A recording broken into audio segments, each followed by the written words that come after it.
Tenggelam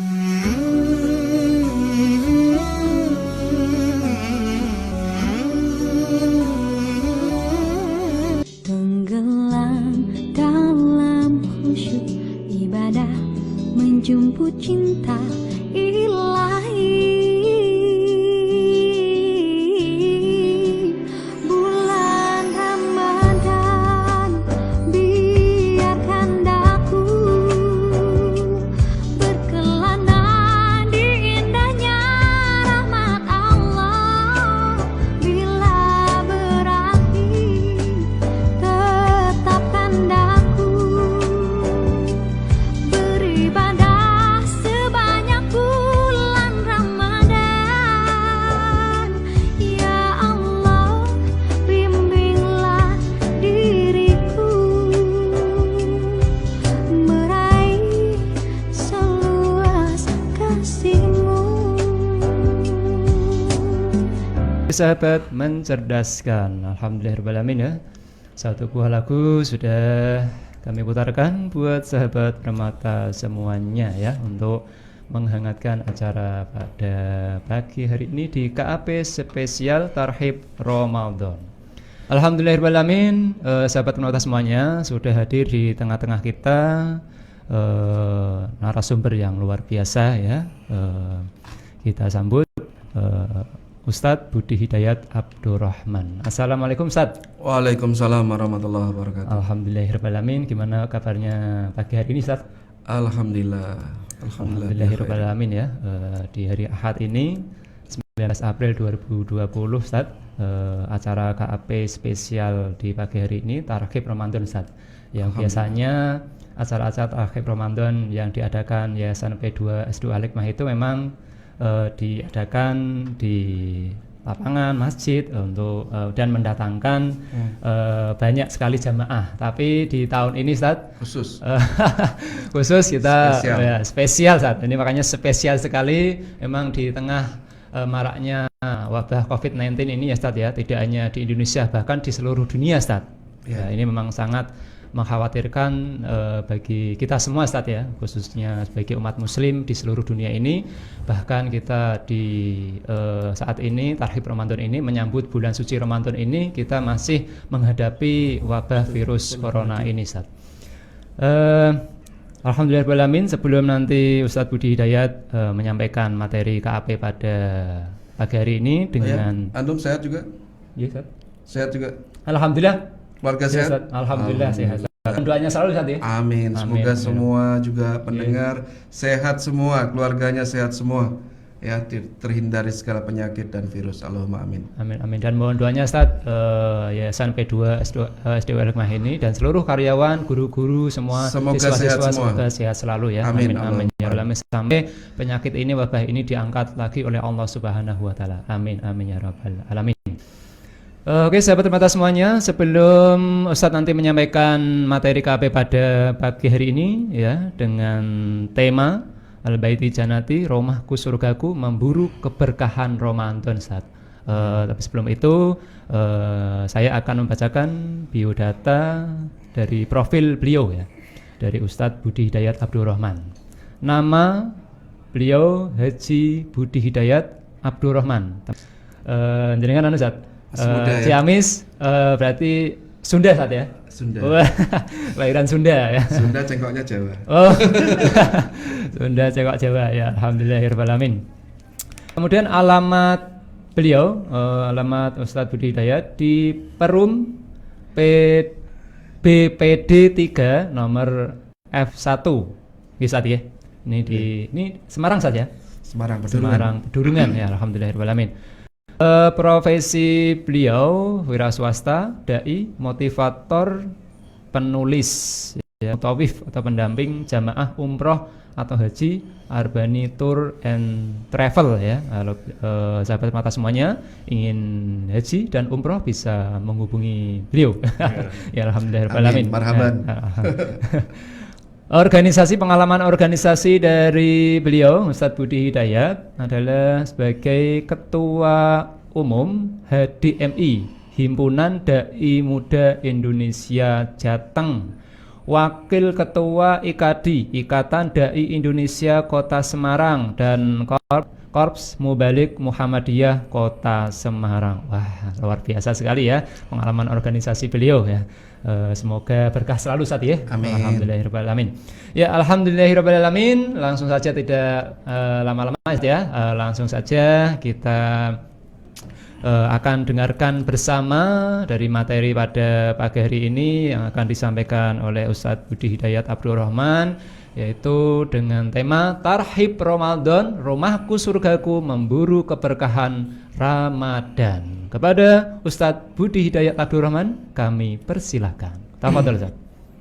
Bismillahirrahmanirrahim. Assalamualaikum warahmatullahi wabarakatuh. Waalaikumsalam warahmatullahi wabarakatuh. Alhamdulillah, asyhadu an la ilaha illallah wahdahu la syarikalah wa asyhadu anna Muhammadan abduhu wa rasuluh. Allahumma shalli ala sayyidina Muhammad wa ala alihi wa ashabihi wa man tabi'ahum bi ihsan ila yaumiddin. Qala Allah ta'ala fil Qur'anil azim. A'udzu billahi minasyaitonir rajim. Bismillahirrahmanirrahim. Ya ayyuhallazina amanu kutiba alaikumusiyam kama kutiba alal ladzina min qablikum la'allakum tattaqun. Shadaqallahul azim. Selamat pagi para pendengar dari Radio Permata FM 107,7. Ya, semoga semua diberi kesehatan oleh Allah Subhanahu wa taala. Amin. Terhindar dari segala musibah, terhindar dari segala virus, dan semuanya sehat, keluarga sehat, dan juga diberi keberkahan oleh Allah Subhanahu wa taala. Amin. Kemudian kita berdoa kepada Allah Subhanahu wa taala agar kita semua bisa berkumpul atau bertemu dengan bulan Ramadan. Allahumma balikna Ramadan. Semoga Allah menyampaikan kita pada bulan Ramadan. Allahumma amin. Bapak Ibu yang dimuliakan oleh Allah Subhanahu wa taala, tadi sudah dibacakan oleh penyiar ya tentang ayat perintah melakukan ibadah puasa Ramadan. Ya, surat Al-Baqarah ayat 183 sampai 187 ya. Tadi Ustadz Hadi ya menyampaikan ya ada 5 ayat dari Al-Baqarah yang disampaikan. Siswa dari siswa dari SMPIT Permata Bunda.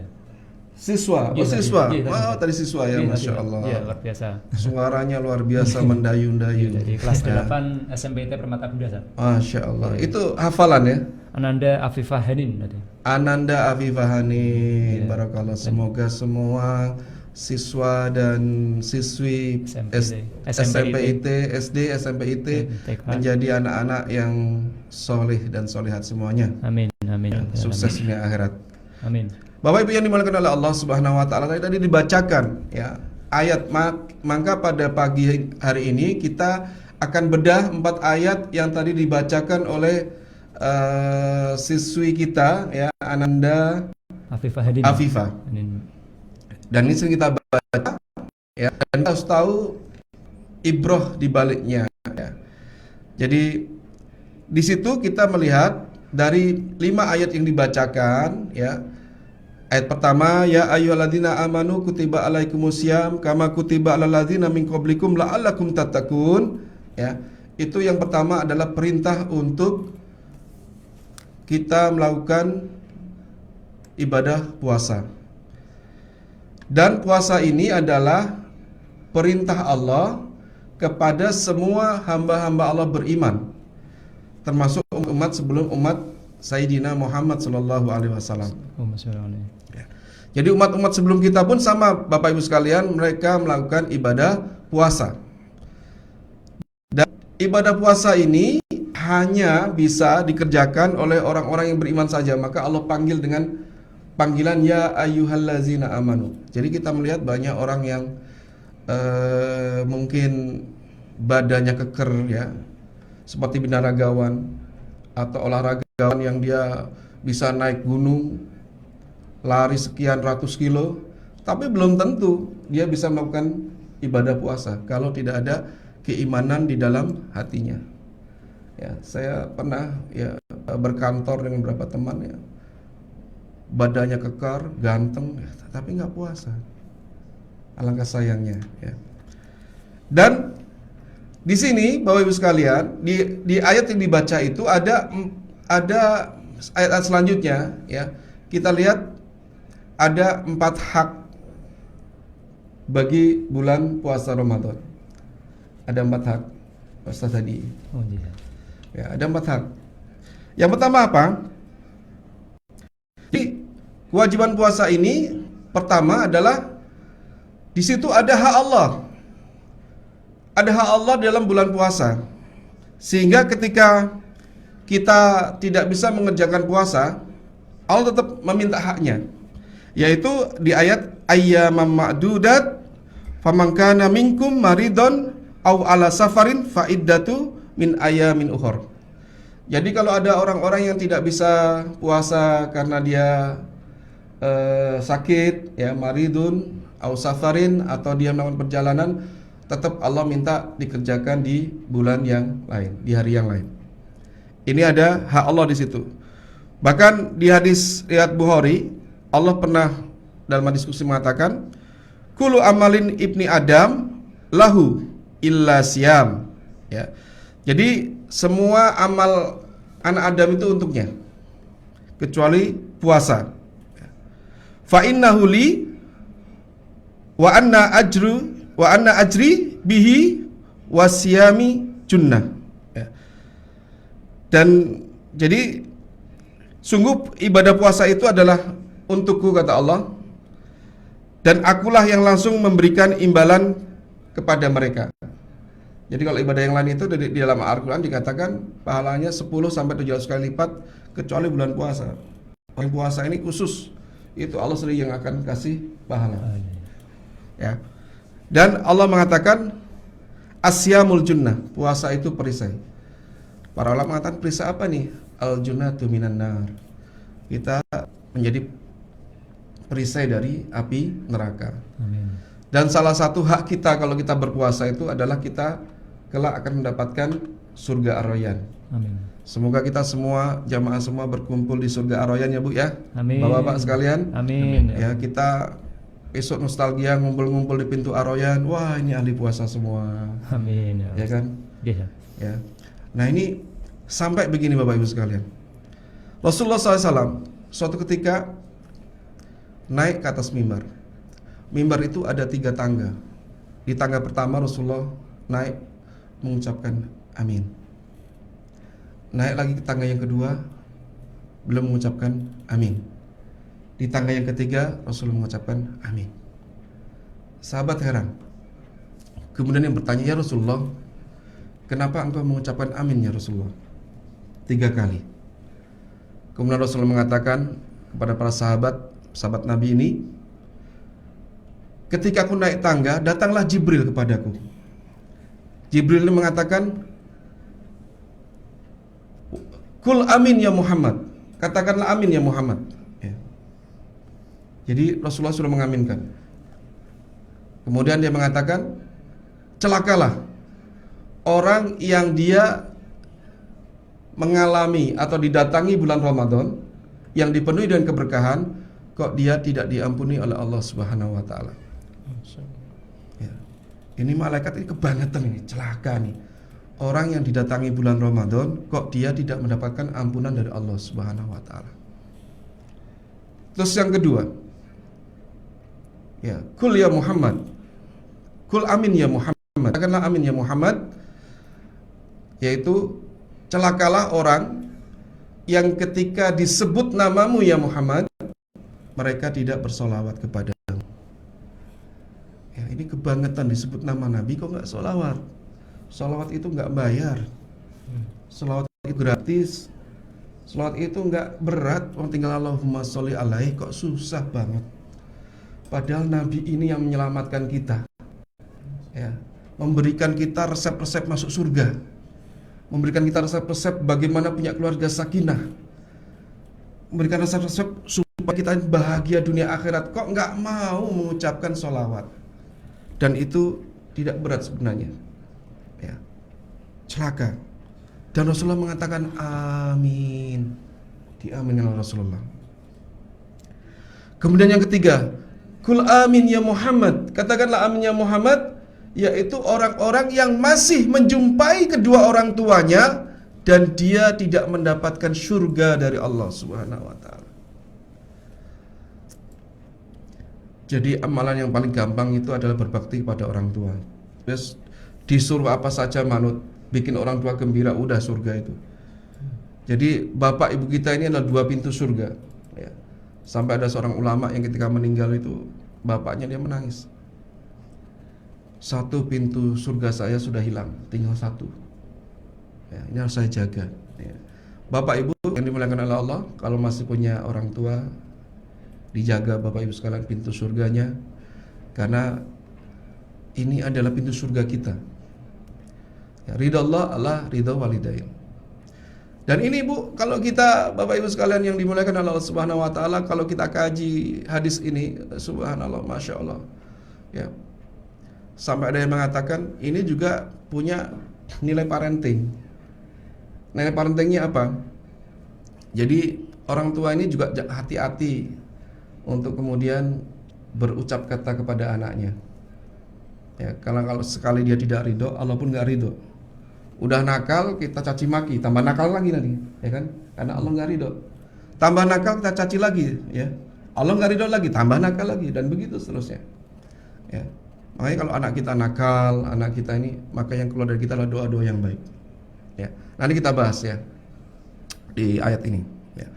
Sehingga di sini Bapak Ibu sekalian yang dimuliakan oleh Allah Subhanahu wa taala, bulan Ramadan ini bulan yang penuh keberkahan dan ampunan dari Allah Subhanahu wa taala. Jangan sampai kita kehilangan ampunan Allah. Jangan sampai Ramadan ini berlalu kita nggak dapat apa-apa. Ya Allah, rugi banget. Sampai dulu orang-orang soleh itu selalu berdoa. Ini bukan hadis ya, doa ini. Ya, Allahumma barik lana fi Rajab wa Sya'ban wa balikna Ramadan. Kalau ditanya itu hadisnya mana, itu bukan hadis. Itu doanya orang-orang soleh. Saking gembiranya pingin ketemu Ramadan. Nah, kalau kita misalnya masuk yang gembira, ya Allah kapan Ramadan gitu ya. Minimal kita punya sifat orang-orang soleh. Allahumma amin. Ya. Tapi kalau kita lihat Ramadan, aduh, Ramadan ya, kok poso ya, ya kan? Ya, berat ini ya. Ya. Aku rasa mangan-mangan ya. Ini kurang soleh ini. Ya. Ya. Kurang soleh. Harusnya gembira. Orang zaman dulu sampai sejak bulan Rajab aja sudah berdoa, ya Allah, jangan sampai aku mati di bulan Rajab gitu. Ya. Ya. Harus ketemu dengan bulan Ramadan karena itu dipenuhi dengan ampunan dari Allah Subhanahu wa taala. Nah, ini yang pertama Bapak Ibu sekalian. Jadi Ramadan adalah, di situ adalah bulan yang penuh berkah dan di situ ada hak Allah. Allah pingin kita betul-betul berpuasa di bulan Ramadan. Kalau kita nggak puasa, disuruh oleh Allah untuk mengganti di hari yang lain. Gak mau tahu Allah. Kalau nggak bisa puasa, ganti hari yang lain. Karena ini adalah hak dari Allah Subhanahu wa taala, ya. Meski demikian, ya, di situ ada hak kepada sesama manusia, kepada sesama muslim. Apa itu? Ya. Di ayat selanjutnya, ayat selanjutnya adalah alladzina yuntiqunahu fityatun ta'amu miskin. Ya. Walaupun Allah itu minta haknya, tetapi Allah masih memberikan kita kelonggaran atau rukhsah, ya. Dan wajib bagi orang-orang yang berat menjalankannya jika mereka tidak berpuasa untuk membayar fidyah, yaitu memberikan makan bagi orang miskin. Jadi kalau misalnya memang betul-betul tidak mampu karena dia tua renta, udah sepuh, ya, kalau dia nggak minum obat setiap hari beliau akan sakit, maka dibolehkan untuk tidak puasa, tapi dengan membayar fidyah. Fidyah itu apa? Memberi makan fakir miskin sebanyak puasa yang dia tinggalkan. Ya. Atau misalnya ibu-ibu yang tiap tahun hamil, ya, tiap tahun hamil karena sangat subur ya. Alhamdulillah. Setiap dicolek suaminya langsung hamil, ya kan? Terus dipegang rambutnya langsung hamil, ya kan, karena subur. Nah, itu boleh diberi ke diberi oleh Allah rukhsah, yaitu membayar fidyah, dan fidyah ini diberikan kepada orang-orang fakir miskin. Nah, ini ada hak sosial. Jadi puasa ini ada hak sosial. Ya, itu yang kedua. Terus yang ketiga, ini subhanallah, di ayat 186 ya, ayat selanjutnya Allah berfirman, wa idza sa'alaka ibadi anni fa inni qarib. Dan apabila hamba-hambaku bertanya kepadamu tentang aku, kata Allah, maka jawablah bahwa aku sangat dekat. Ujibu da'wah idza da'an. Ujibu da'wah da'i idza da'an falyastajibu li wal yu'minu bi la'allahum yarsyudun. Allah mengatakan, aku mengabulkan permohonan orang yang berdoa apabila dia memohon, dan hendaklah mereka memenuhi segala perintahku, dan hendaklah mereka beriman kepadaku agar mereka selalu dalam kebenaran. Jadi di sini apa? Ada hak kita. Apa hak kita dalam bulan puasa? Yaitu apa? Terkabulnya doa-doa. Kita punya hak nih kepada Allah, doa. Pertanyaannya adalah kenapa doa kita nggak dikabulkan? Ya. Di sini mungkin ada yang doanya anaknya baru 1. Nah, ini doanya kurang. Harusnya setiap Ramadan doa. Dan doa itu nggak cuma sekali, Bang Atmaja, ya. Doa itu seperti, kalau dianalogikan seperti mengetuk pintu, ya kan? Ya, orang salah apapun, kalau pintunya diketuk berkali-kali, ya kan? Tok tok tok, misalnya istri lagi sebel nih, ya kan? Dirayu ya? Dirayu ya? Dirayu. Sebel sama Ustadz Hadi, ya kan? Ya kan? Nggak mau bukain pintu, ya. Diketok 1, dibiarin, dicuekin. Ketok 2, coba diketok sampai 100 kali, ya kan? Lama-lama kan jengkel juga, dia buka. Kasih juga. Dikasih buka juga. Begitupun kita dengan Allah. Allah itu Maha Pengasih, Maha Penyayang. Raufur Rahim. Raufur Rahim itu artinya Allah itu Maha Rauf, itu Allah yang Maha nggak enakan. Allah itu Maha nggak enakan, ya.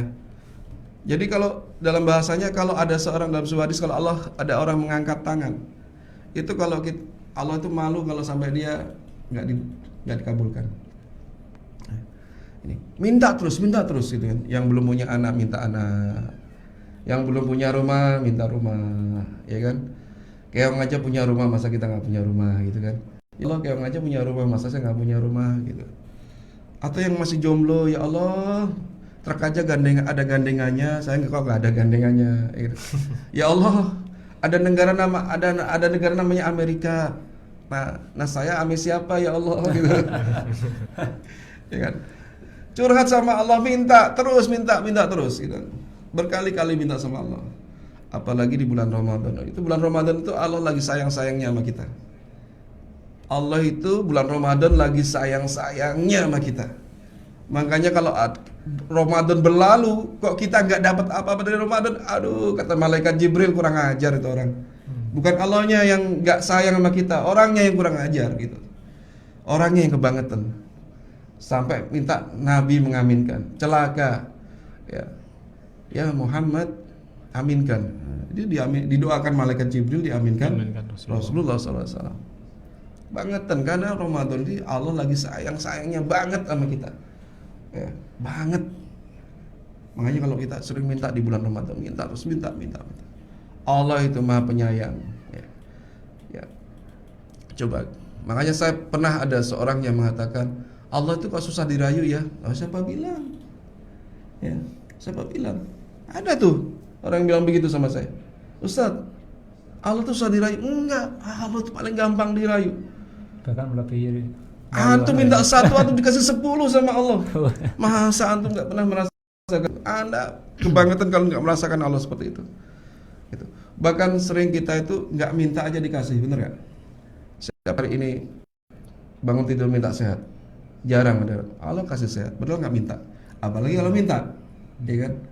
Allah itu maha baik, dan paling baiknya Allah sama manusia lagi sayang-sayang itu ketika bulan Ramadan. Sehingga dikatakan Ramadan itu adalah bulan yang dipenuhi oleh keberkahan oleh Allah Subhanahu wa taala. Ini ada hak kita di situ, kita minta sama Allah. Ya. Kita udah puasa nih. Ya Allah, saya udah puasa nih ya Allah, gitu ya. Ya, dari pagi hanya untuk Engkau ya Allah saya nggak makan, nggak berhubungan dengan suami istri itu, ya kan? Kita nggak melanggar perintah-Mu, ya kita menjauhi maksiat. Ya, saya minta ya Allah, kabulkan ya Allah. Nah di bulan Ramadan ini adalah momentum kita meminta apapun kepada Allah Subhanahu Wa Taala. Ya. Dan bagi Allah tidak ada yang tidak mungkin. Ya, ya. Saya sering mengajarkan kalau dalam pengajian, minta sama Allah itu adalah minta yang nggak mungkin buat kita. Ya, kalau yang mungkin buat kita terlalu remeh. Ya Allah, saya minta uang 1 juta, kita pinjam Ustadz Hadi aja udah bisa, samping saya ini, ya kan? Dikit amat Ustadz, 1 juta, 1 M Ustadz, gitu ya. Ya. Pinjam kok cuma 1 juta, gitu kan? Minta kalau 1 juta, itu Ustadz Hadi begitu. Bisa. Ya, Ustadz, ya? Ini sangat luar biasa sekali ya pembahasan ini terakhir ini memang luar biasa ini biar penasaran sahabat penonton semuanya. Kita lanjutkan, kita dengarkan satu buah lagu dulu Ustadz ya. Siap. Oke sahabat penonton semuanya, tadi di awal sudah disampaikan oleh Ustadz Budi Hidayat dari materi KAP spesial Tarhib Ramadan pada pagi hari ini.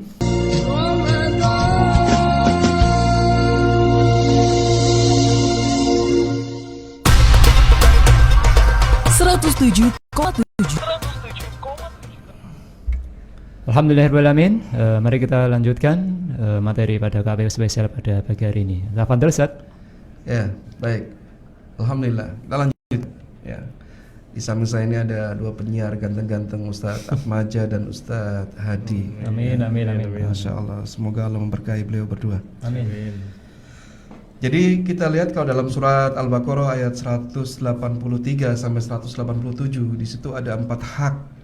Ya, yang tadi saya sampaikan kita resum sebentar, yaitu pertama hak dari Allah Subhanahu wa taala. Jadi puasa itulah hak dari Allah. As-saumuli. Ya, puasa itu adalah untukku kata Allah.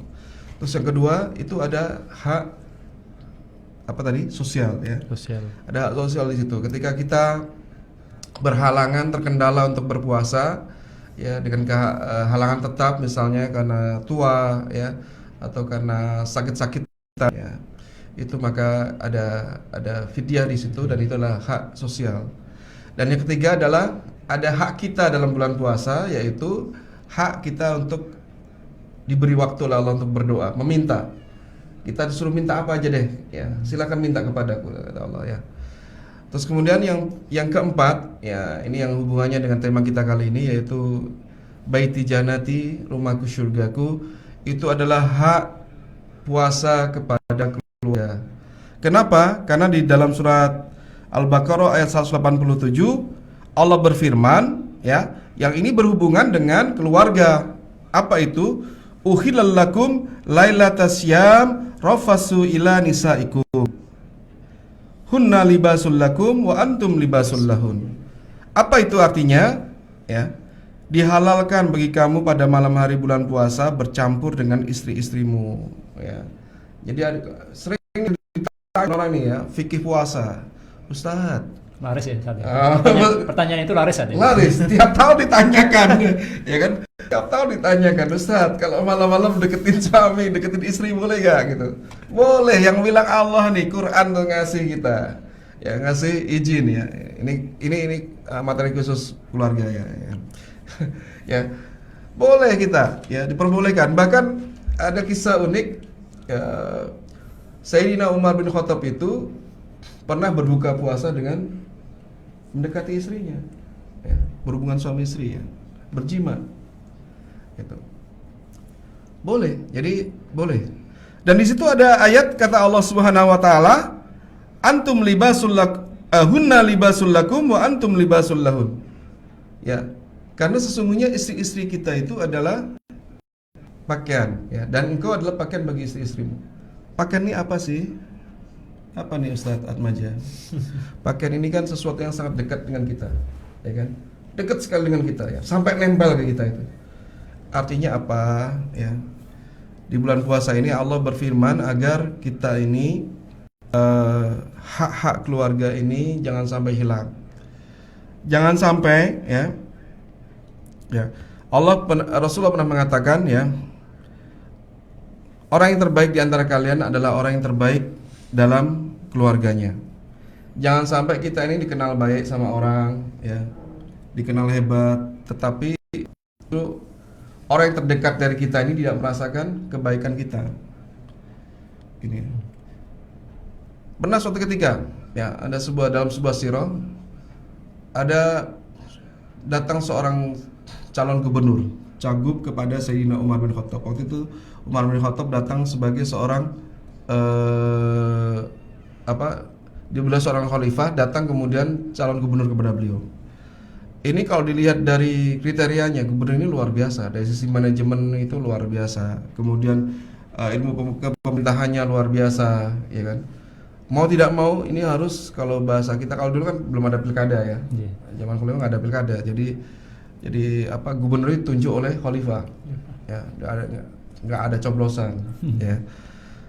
Kemudian datang ini seorang cagup, ya, dengan sekian kriteria yang sangat bagus, mau nggak mau Umar ini harus menggolkan dia sebagai cagup idaman, luar biasa. Nah, kemudian dia minta izin kepada cagup itu, minta izin sebentar, dia ingin masuk ke kamar, mau ngambil alat tulis buat SK. Gitu. Ketika dia masuk, datanglah anaknya, ya, Abi ngajak main Umar. Ya.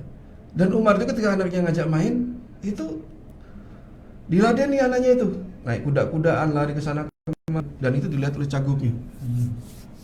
Cagupnya kaget. Umar yang begitu sangarnya gitu ya, ya kan? Umar tuh sangar loh, ya. Umar tuh sangat berwibawa. Sampai dikisahkan Ibnu Abbas itu mau nanya Umar tuh nunggu setahun. Mengumpulkan keberaniannya bertanya itu setahun. Mempersiapkan mental saja. Ya, Ibnu Abbas. Ya, saking wibawanya Umar. Ya, mau nanya sungkan, baru setahun kemudian baru dia berani. Gitu. Itu saking bisa bayangkan ya, wibawanya kayak apa. Baru setahun dia baru berani nanya. Ya. Tapi ketika dengan anak-anaknya itu jadi kayak anak kecil, gitu. Ya. Ikut minta kuda-kudaan digendong, dia kayak kudanya itu lari ke sana kemari, itu dilihat oleh cagupnya. Dan cagupnya itu heran. Nah, kemudian setelah si anaknya puas, cagupnya nanya, "Ya Umar, Anda nih orang yang sangat berwibawa, ya, orang yang sangat luar biasa. Anda main sama anak-anak?" Gitu. Dia heran. Umar lebih heran lagi, dia nanya balik, "Loh, emang kamu nggak pernah main sama anak-anak, sama anak-anakmu?" "Nggak pernah ya Umar, saya terlalu sibuk dengan urusan-urusan umat." Langsung tadi surat yang sudah dia tantangani oleh Umar disobek. Nggak jadi. Kamu mengatakan kamu sibuk dengan urusan umat, ya, kamu berdusta. Lawang keluargamu aja tidak mendapatkan kebaikan darimu, ya, dari mana umat mendapatkan kebaikan dari kamu? Dan kamu aja nggak sayang sama keluargamu, gimana kamu sayang sama orang lain? Ya. Umar tuh ya segitu sangarnya sampai setan dia takut, ya. Bekasnya jalannya Umar tuh nggak mau lewat tuh. Bekasnya Umar lewat tuh dia nggak mau. Oh enggak, gua lewat yang jalan lain aja, ya. Serem lah jalannya Umar gitu. Ya. Itu sama anaknya itu balik kayak anak kecil, ya. Ya, gitu, ya. Ya, ikut bermain dengan mereka. Ya. Ya, ini subhanallah, ya. Ini sampai Umar pun menganggap kalau orang yang tidak baik dengan keluarganya nggak layak jadi pejabat. Ya. Dia nggak sayang keluarganya, gimana dia bakal sayang dengan rakyatnya, gitu. Ya. Ya. Terus kemudian jangan sampai kita ini ya, apalagi ini para aktivis, ya, wah dianggap ustadz, ya kan, dianggap aktivis masjid, dianggap soleh, gitu kan. Pas nanya sama istrinya, si abang orangnya gimana? Alah, dia mah baiknya cuma di luar, gitu kan. Atau orangnya kalau di rumah itu nyebelin, ya. Yang paling tahu kita kan orang paling dekat dengan kita, ya. Coba lihat Rasulullah. Para sahabat nanya sama Siti Aisyah, "Ya Ummahatul Mukminin Aisyah, gimana akhlak Rasulullah?" Apa jawab Siti Aisyah? "Kanat khuluquhul Quran." Rasulullah indah sekali akhlaknya. Kalau kamu ingin lihat Quran, itulah akhlak Rasulullah, itu Quran itu. Ini yang bilang Siti Aisyah. juga pernah ada testimoni dari pembantu beliau. Nah, pembantu ini kan juga nggak mungkin, biasa nggak punya ikatan ya emosional ya. Alah, si abang itu dia ustadz aja di luar pinter ngomong, tapi di rumah itu pemalas apalah dia ngomong gitu. Tapi coba lihat pembantu Rasulullah, Anas. Anas itu 10 tahun hidup dengan Rasulullah. Ya. Bahkan ada pembantu lainnya Rasulullah itu, ya, didatangi bapaknya. Ya, ini anak hilang ya, ada anak hilang. Kemudian akhirnya karena masa jahiliyah begitu ya, masih masa jahiliyah, dijual. Ya, kemudian hidup bersama Rasulullah di rumahnya antara Rasulullah dengan Khadijah. Ya, rumah tangga Khadijah. Terus kemudian bapaknya datang mau minta, ini anak saya yang hilang ini, berapapun saya bayar. Gitu. Rasulullah jawabnya apa? Gak usah dibayar, Pak. Coba bapak nanya sama anaknya. Kalau anaknya mau, silakan bapak ambil tanpa bayar. Tapi kalau nggak mau, biarlah dia ikut dengan saya. Ini anaknya ditanya, nak, kamu ikut bapak apa ikut Muhammad? Dia mengatakan saya lebih suka ikut Rasulullah Sallallahu Alaihi Wasallam. Nggak mau ikut bapaknya. Ya. Ini salah satu pembantu Rasulullah. Dan nggak ada pembantu. Anas bin Malik itu, dia mengatakan saya 10 tahun bersama Rasulullah, beliau tidak pernah membentak saya. Beliau nggak pernah memarahi saya 10 tahun. Ya. Coba kalau kita punya pembantu, mungkin tiap hari dibentakin ya, Bibi, ya kan? Ya. Gimana sih Bi? Ini nyuci nggak beres, ya kan? Nyapu nggak bersih. Ya. Rasulullah nggak pernah. Ini yang bilang siapa? Pembantunya. Saya 10 tahun bersama Rasulullah, nggak pernah dibentak Rasulullah, nggak pernah dimarahi Rasulullah. Bahkan dia cerita, Anas bin Malik, saya pernah diperintah Rasulullah, saya lupa. Ya. Saya lupa dan Rasulullah tidak marah. Ya. Lupa dengan perintah Rasulullah, malah dia main. Ya, lihat ada mainan dia ikut gitu, ya kan? Terus kemudian Rasulullah datengin, ya, terus dan beliau tidak marah. Ini kita lihat betapa indahnya ya Rasulullah dalam keluarganya itu. Ya. Jadi bagaimana baiknya kita itu adalah kita lihat di dalam keluarga, ya kan? Salah satunya misalnya gini nih, kita ini sebagai bapak ya, Ustaz tadi, alhamdulillah. Ya, Pak Atmaja, bapak, misalnya ada orang bilang ini, ada ngelamar anak kita nih, anak kita yang perempuan. Pak, saya mau ngelamar anak perempuan bapak. Nah, terus kemudian, atau kalau enggak, anak kita yang perempuan cerita, Abi, Abah, Papa, ya, Pak, gitu ya. Saya dilamar Pak sama pemuda Pak.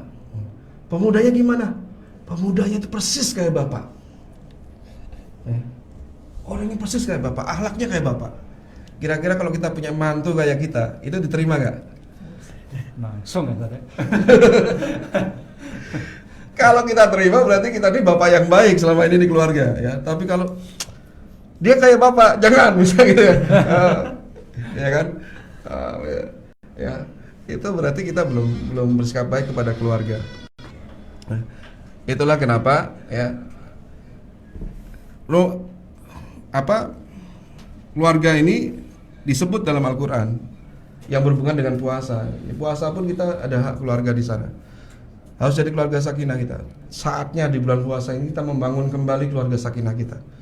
Saatnya di bulan puasa ini kita bangun lagi surga kita di dunia. Loh, subhanallah. Keluarga itu kalau sudah sakinah itu kayak surga. Ya kan?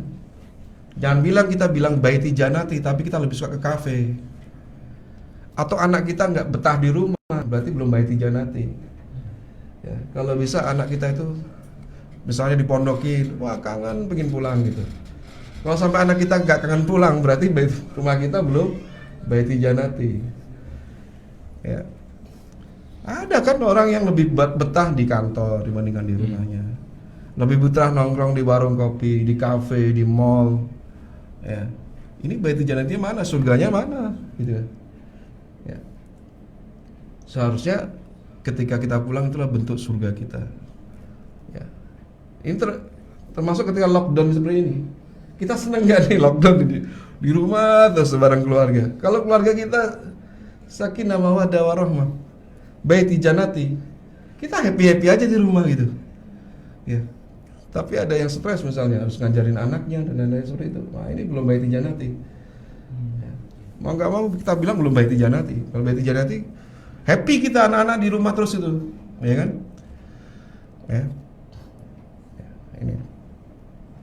Nah, Bapak Ibu yang dimuliakan Allah Subhanahu wa taala. Dan ingat ya, keluarga ini adalah sesuatu yang bisa merusak peradaban kalau bisa tidak dibina dengan baik. Sampai ada sebuah kisah ya. Suatu ketika setan itu iblis ya. Iblis itu mengumpulkan seluruh anak buahnya. Suruh ngumpul semua anak buahnya seluruh dunia. Ya, membuat istimak setan gitu kan. Ya, muktamar setan. Ya kan? Iblis buat muktamar, dikumpulkan semua pengurus ya, pengurus kerajaan iblis itu. Nah, terus ditanya ya di mutabaah gitu ya. Dievaluasi. Ya, apa yang sudah kalian lakukan? Wah, semua orang saya sudah bikin orang rampok. Ya, saya sudah bisa menggoda orang menjadi orang jahat. Setan masih biasa aja. Saya bisa membuat orang mencuri, biasa aja. Semua kejadian-kejadian disampaikan, alah biasa aja. Sampai ada yang satu cerita, wahai iblis, aku sudah bisa berhasil membuat 2 orang yang sudah berkeluarga bercerai. Kemudian anaknya berantakan. Apa aja iblis? Nah ini baru nih, ini baru anak buah gua ini. Lu memang jempolan. Ya. Yang lain gak dipuji, kalau ini dipuji. Ini baru ini yang keren ini. Setan keren. Setan keren.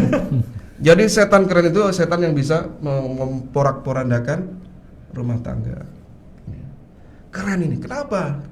Coba kalau kita lihat anak-anak yang rusak itu, anak-anak yang kemudian melakukan kriminal, itu nggak ada. Ya, nak, kenapa kamu kok narkoba?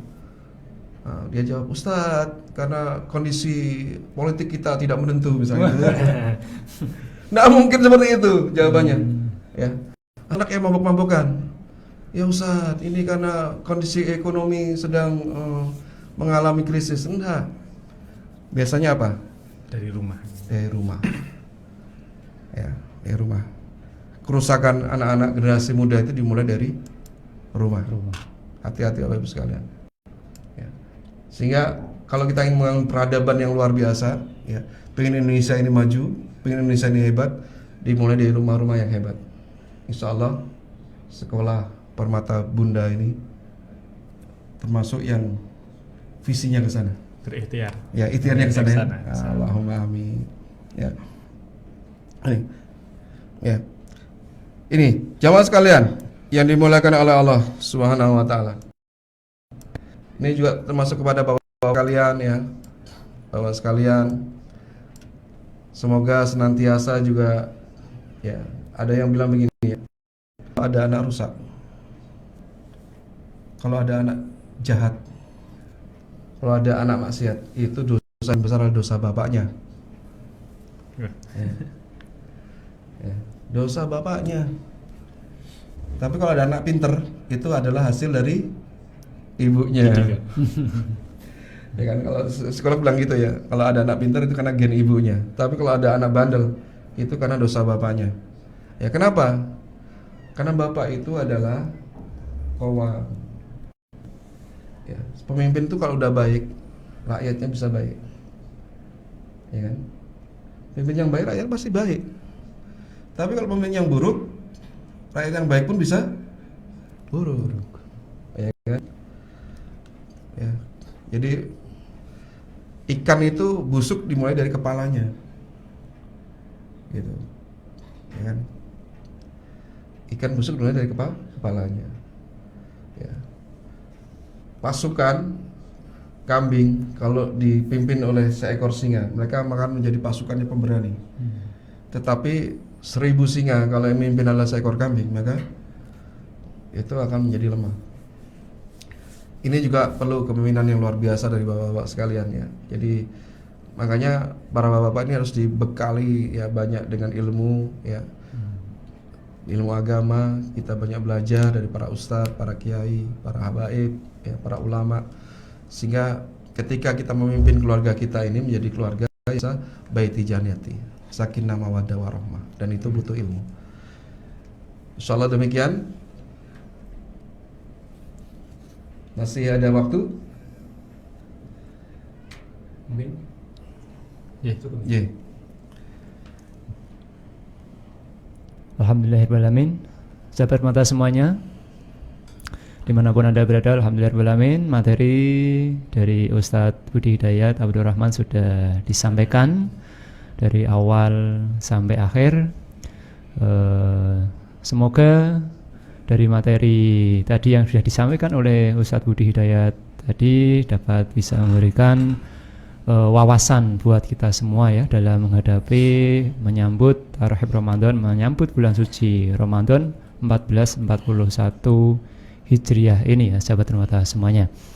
Alhamdulillahirrahmanirrahim, kami ingatkan lagi ya, ini dari salam-salam atau pertanyaan-pertanyaan yang masuk di Permata FM 107.7 ini sudah sangat banyak sekali saat.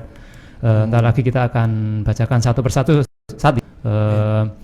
Yang mau kirim-kirim salam atau bertanya secara langsung ya bisa kirim di WA kami di Permata FM 0895 1234 1818. Sekali lagi 0895 1234 1818. Bisa ditonton di Facebook streaming di Permata FM atau IG-nya Instagram FM Permata.107.7 ya. Baiklah sahabat Permata semuanya dimanapun Anda berada, kami akan langsung saja bacakan pertanyaan yang sudah masuk Ustaz. Ya. Oke, yang pertama, Assalamualaikum warahmatullahi wabarakatuh. Assalamualaikum warahmatullahi wabarakatuh, Ustaz. Waalaikumsalam warahmatullahi. Saya Bunda Kiran, kelas 6B, mau tanya Ustadz, pada saat Ramadan, apakah sholat taraweh bisa dilakukan sendirian di rumah? Dan apakah harus dilakukan setelah sholat isya selesai atau boleh ada jeda setelah sholat isya, misalnya jam 8 malam? Jazakallah Ustadz. Assalamualaikum warahmatullahi wabarakatuh. Waalaikumsalam warahmatullahi wabarakatuh. Tentang sholat tarawih ya? Iya, boleh nggak sholat tarawih di rumah? Sangat boleh Ibu, sangat boleh. Bahkan dalam sejarahnya Rasulullah SAW suatu ketika pernah sholat di bulan Ramadan, sholat tarawih. Kemudian ada sahabat makmum di belakangnya. Kemudian ketika ba'da isya ya, sahabat berdatangan, wah Rasulullah sholat tarawih nih ya. Kemudian makmum ya. Terus hari kedua Rasulullah ngadakan sholat lagi, terus belakangnya pada makmum lagi ya.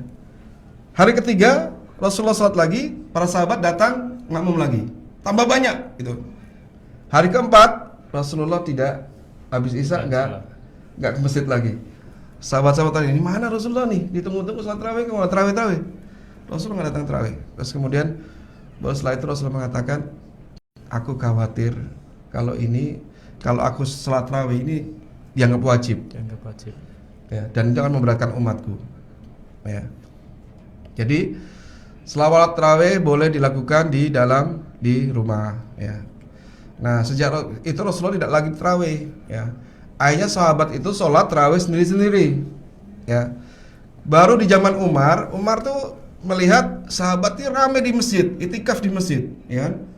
Sholat tarawih tapi sendiri-sendiri. Kemudian mereka mengatakan, alangkah baiknya orang yang sebanyaknya itu disatukan dalam sholat tarawih berjamaah. Akhirnya muncul sholat tarawih berjamaah lagi di masa Sayyidina Umar bin Khattab.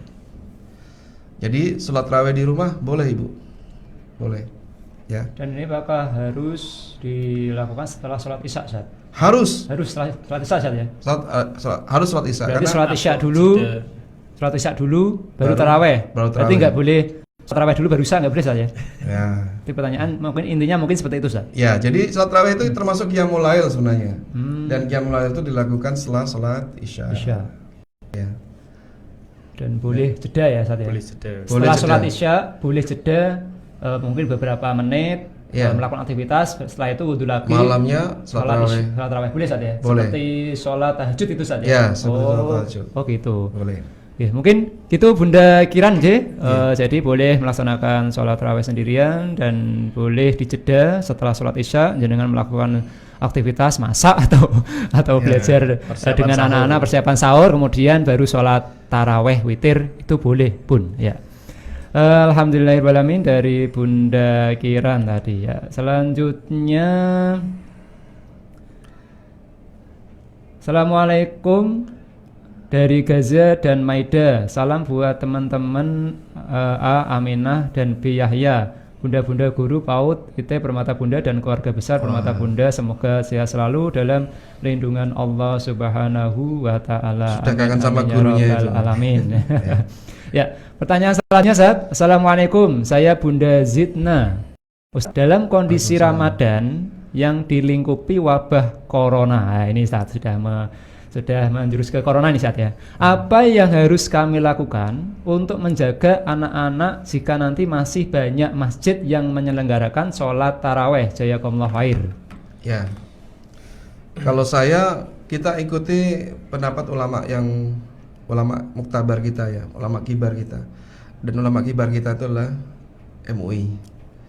Jadi kalau saya ambil pendapat MUI, jadi apapun fatwa dari beliau kita patuhi, karena di MUI itu juga banyak pakar-pakar, ada pakar kedokteran dan lain-lain seperti itu, sehingga ketika membuat fatwa itu beliau pasti bertanya kepada pakarnya, ini corona ini bahayanya seperti apa ya, corona ini sifatnya seperti apa, nah baru akan muncul fatwa.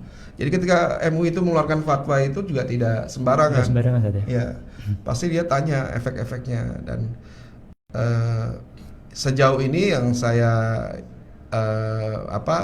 baca ya dan saya dengar, memang majelis ya ulama Indonesia itu menganjurkan kita untuk sementara ini kita di rumah.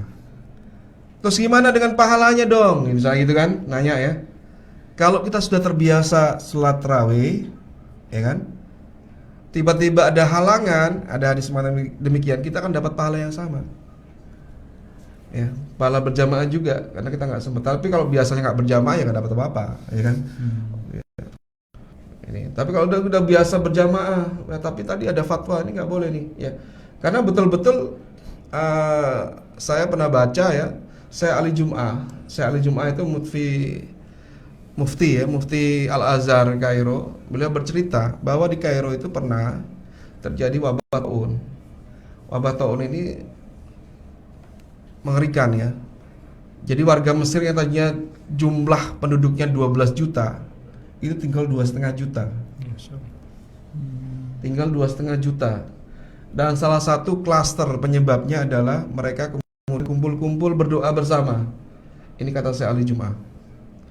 Ya, mereka berkumpul bersama, ternyata mereka suspek itu kan, positif ngikut ngumpul, akhirnya kena semua. Ya, kena semua, akhirnya meninggallah sampai dari 12 juta tinggal 2,5 juta. Bayangkan, penduduk tinggal 20%. Ya, hampir 20% ya, kan gitu. Nah, itu yang mungkin dan itu juga yang diambil pendapat dari Ustadz kita ya, Ustadz Abdul Somad juga menyampaikan demikian. Ya. Selalu demikian ya. Ya begitu ya, dari sahabat Permata semuanya, dari jawab oleh Ustadz. Jadi Ustadz ya, jadi fatwa yang sudah disampaikan oleh pemerintah, khususnya MUI atau ulama-ulama kita itu tetap dipatuhi Ustadz ya. Tetap dalam arti kalau masjid tidak digunakan untuk sholat Jumat, digunakan untuk sholat taraweh, ya kita ikuti, itu sudah patuh kepada Allah dan Rasulnya saja. Sama saja kita sudah di rumah, nggak Jumatan pun ganti sholat duhur, atau kita taraweh di rumah pun, walaupun depan kita dengan masjid masjid melaksanakan sholat tarawih berjamaah dan kita tidak ikut, itu tidak menjadi Ustaz ya. Kita tidak menyalahi agama. Tidak menyalahi agama gitu Ustaz. Ya, karena sudah aturan dari pemerintah pusat, ulama-ulama sudah memfatwakan seperti itu Ustaz ya. Karena ulama itu kan ijma mereka berkesepakatan ulama. Jadi Rasulullah pernah mengatakan salah satu dari keistimewaan umat Muhammad ini adalah mereka tidak pernah bersepakat dalam kemungkaran. Jadi ketika ulama itu bersepakat seperti itu, berarti itu insya Allah tidak mungkar. Ya. Sesuatu yang bisa kita kerjakan. Ya. Gitu. Seperti itu. Okay. Ya, alhamdulillahirrahmanirrahim. Begitu sahabat terpantau semuanya. Selanjutnya Ustaz, kita akan bacakan lagi pertanyaan-pertanyaan yang masuk ini Bang. Boleh. Luar biasa Ustaz ya. Dari Facebook ada. Malah banyak masalah fikih ya daripada masalah. Assalamualaikum. Saya dari Umi Alia Pak Edi. Nggih, Bun. Salam buat pembicara. Ya, dapat salam. Waalaikumsalam. Tanyanya yang buat para pendengar setia Permata FM, semoga sehat selalu dalam lindungan Allah Subhanahu wa taala. Amin amin ya rabbal alamin. Ustadz, saya Uminya Alia mau tanya tentang puasa Ramadan yang seperti Ustadz tadi sampaikan bahwa puasa adalah kewajiban bagi orang yang beriman. Jika di bulan Ramadan ayah anak-anak saat bersama orang di luar melihat teman-teman pada ngerokok dalam kurung makruh, bagaimana cara memberitahunya Tat biar suasana tidak merasa menggurui? Terima kasih. Bagaimana caranya memberitahu anak jika sampai kita lupa dalam kurung telat sahur tapi supaya kuat untuk berpuasa? Boleh Ustaz? Yang anak-anak tadi gimana? Yang anak-anak bagaimana cara memberitahu anak jika sampai kita lupa telat sahur tapi supaya supaya kuat untuk berpuasa? Mungkin orang tuanya lupa sahur Ustaz.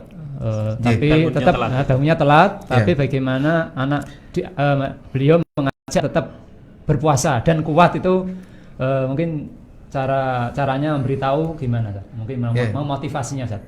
Baik. Bismillahirrahmanirrahim. Jadi mendidik anak ya. Jadi ketika anak itu masih belum balik, maka jatuhnya adalah belajar puasa. Tapi tidak boleh tidak puasa, tetap harus belajar. Ya. Misalnya kami di keluarga, alhamdulillah ini ya, anak-anak itu hobi puasa sejak TK, ya kan. Jadi kita biasakan ya makanya kita kalau mendidik anak atau mengajari anak itu mulai dari kecil. Dan harus digambarkan yang namanya puasa itu menyenangkan. Ya kan? Jangan sampai anak itu dalam otaknya itu ya, dalam pikirannya yang namanya puasa itu sesuatu yang memberatkan. Makanya saya itu selalu meminta kepada istri saya, khusus kalau kita buka puasa, menunya harus spesial, ya kan? Sampai ke tingkat apa yang diminta anak kita penuhi, ya kan? Mau minta apalah gitu ya, ayam crispy misalnya, ya, atau misalnya pizza dan lain-lain. Apa yang mereka minta kita kasih. Kamu minta apa? Kamu buka puasa pengen apa? Gitu ya. Sehingga mereka berpikiran, aku kalau pengen makan enak harus puasa dulu. Harus puasa dulu. Ya kan? Sehingga puasa itu menjadi hal yang menyenangkan gitu. Ibu-ibu ya.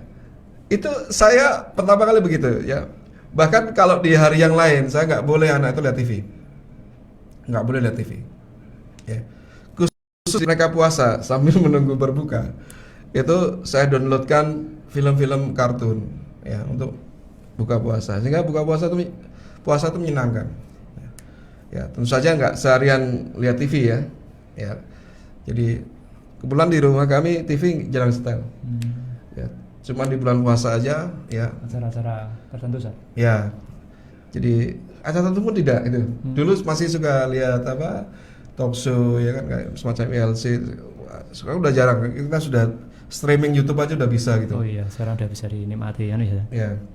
Itu jarang, hampir kita ada TV yang cukup besar itu tapi jarang di setel. Hanya di setel kalau mereka puasa. Ba'da asar. Jadi ba'da asar sambil menunggu maghrib baru mereka nyetel. Udah film apa? Mau Frozen, mau apa? Abi carikan, ya kan? Tapi kalau yang sebelum itu, setelah itu tidak boleh. Ya. Hanya pada asar ketika puasa. Jadi puasa itu menjadi sesuatu yang menyenangkan. Ya. Sehingga walaupun misalnya tidak sempat sahur, ya mereka tetap senang untuk melanjutkan. Karena apa? Dalam benak mereka, nanti makannya enak nih, gitu loh, ya kan? Nanti dikasih filmnya bagus nih, gitu pada asar. Ya, tapi tentu saja film ini harus hati-hati juga ya, kita harus filter juga filmnya. Seperti itu. Nah, begitu Bunda. Jadi dari awal kita harus mendidik anak itu puasa itu sesuatu yang menyenangkan. Diberi mereka kegembiraan ya. Kenapa orang saat sekarang ini suka bermaksiat? Karena menggambarkan maksiat itu enak. Ya. Nah, kita harus balik. Ketaatan itu enak. Ya. Didik anak itu begitu. Sholat itu enak, puasa itu enak, ya. Mengembirakan, membahagiakan seperti itu. Ya. Sehingga ketika tidak sahur pun itu tetap melakukan puasa. Tapi perlu diingat Bunda, kalau bisa jangan sampai nggak sahur Bunda. Ya, karena inna fi sahur barokah ya. Di dalam sahur ada barokah, jangan sampai kita kehilangan barokah. Jadi harus bagaimana caranya agar tetap sahur saja. Tetap sahur. Harus pakai strategi ya. Pakai strategi. Ya, pakai jam bagel sing sepuro. Itulah enaknya Islam, sahur kok malah untuk pahala kan gitu ya. Iya. Kudune kan ora sahur pahalanya lebih akeh gitu kan. Iya. Tapi enggak, kalau dalam Islam itu malah enggak sahur enggak dapat berkah. Iya. Di dalam sahur itu ada berkah. Subhanallah. Ini hebatnya Islam itu ketika buka puasa pun harus di awal, itu lebih baik. Sunnah malah dapat pahala. Jadi misalnya ada azan Allahu Akbar, kita langsung buka. Kalau kita tunggu sampai Isya misalnya, itu malah nggak sunnah. Perpanjang-panjang ya. Perpanjangan waktu malah nggak baik dalam Islam. Ini indahnya Islam. Begitu insyaallah. Tadi Ustaz, masih berhubungan tadi bapaknya anak-anak. Oh, bapaknya itu melihat di luar pada ngerokok, makanya bagaimana walaupun hukum yang rokok itu makruh, tapi bagaimana cara mengingatkan ini di bulan puasa agar atau tidak menggurui. Tadi bahasanya itu di bulan puasa. Di bulan puasa ini, di bulan Ramadan ini Ustaz, bapaknya anak-anak melihat mungkin atau ketika berbuka atau gimana? Kalau siang berarti sudah nggak makruh. Kalau siang nggak makruh, haram ya. Ya. Mungkin caranya tidak menggurui, mungkin seperti itu Ustaz. Bagaimana mengingatkan ya selain rokok dia juga tidak puasa mungkin ya. Itu mungkin caranya agar tidak menggurui, mengingatkan itu seperti apa Ustaz? Bahasanya mungkin seperti itu. Rokok itu hukumnya makruh kalau di luar bulan puasa. Tapi kalau siang-siang di bulan puasa jadi haram. Dosa ya kan? Bagi seorang laki-laki. Nah, terus bagaimana kalau kita mengingatkan orang yang nggak puasa gitu kan, bahasa gitu aja ya. Apakah itu ngerokok atau makan-makan gitu. Gini, Bapak Ibu sekalian yang dimuliakan oleh Allah Subhanahu wa taala. Jadi berdakwah itu gampang-gampang susah ya. Mengingatkan orang itu gampang-gampang susah. Kalau saya dari awal, misalnya dulu kami pernah jadi orang kantoran. Jadi ganteng-ganteng ini malah jadi orang kantoran. Biasanya orang lagi-lagi kan. Jadi kalau di kantor saya dari awal selalu menunjukkan tidak kaku, walaupun tidak kaku ya. Saya akan menunjukkan bahwa saya ini orang yang komitmen dengan Islam. Ya, saya ini orang yang religius gitu kan.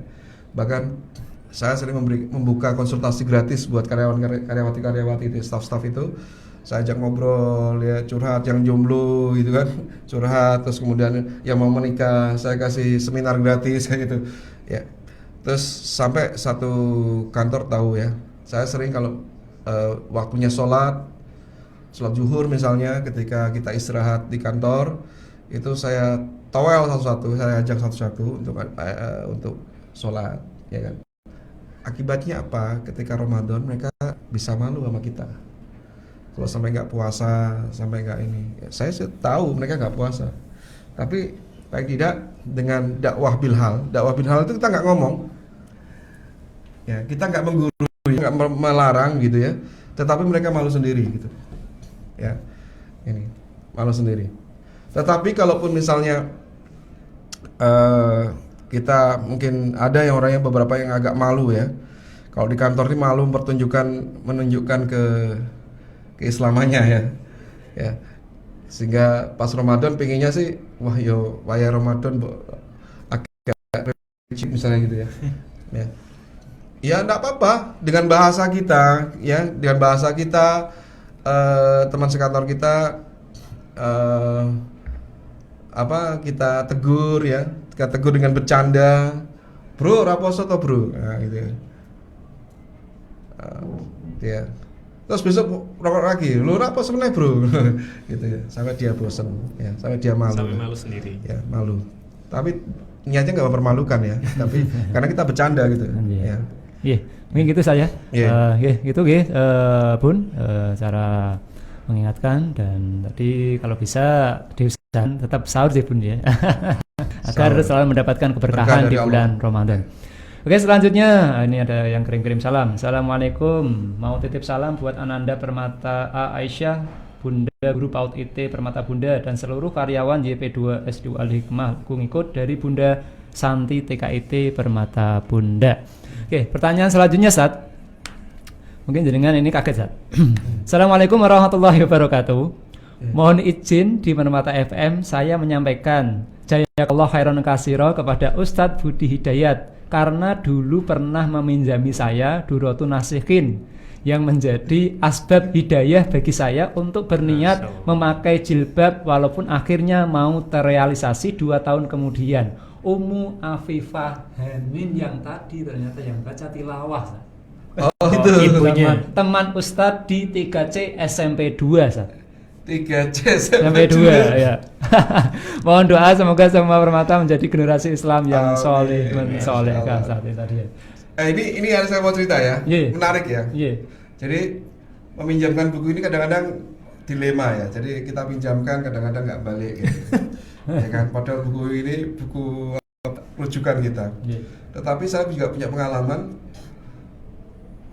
non sewu ya, saya pernah punya buku kristologi yang ditulis oleh Baudin Mudori. Itu dipinjam oleh teman saya, itu berputar sampai teman saya itu nggak tahu sampai mana. Dia dipinjamkan lagi, dan alhamdulillah ada 3 orang kemudian masuk Islam. Ya. Dari pinjamkan buku, jadi kita nggak nyeramahi buku, biar buku yang bicara. Ya.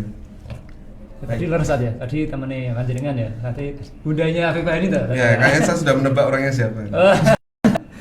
Oh iya. Ya gitu ya Bun ya.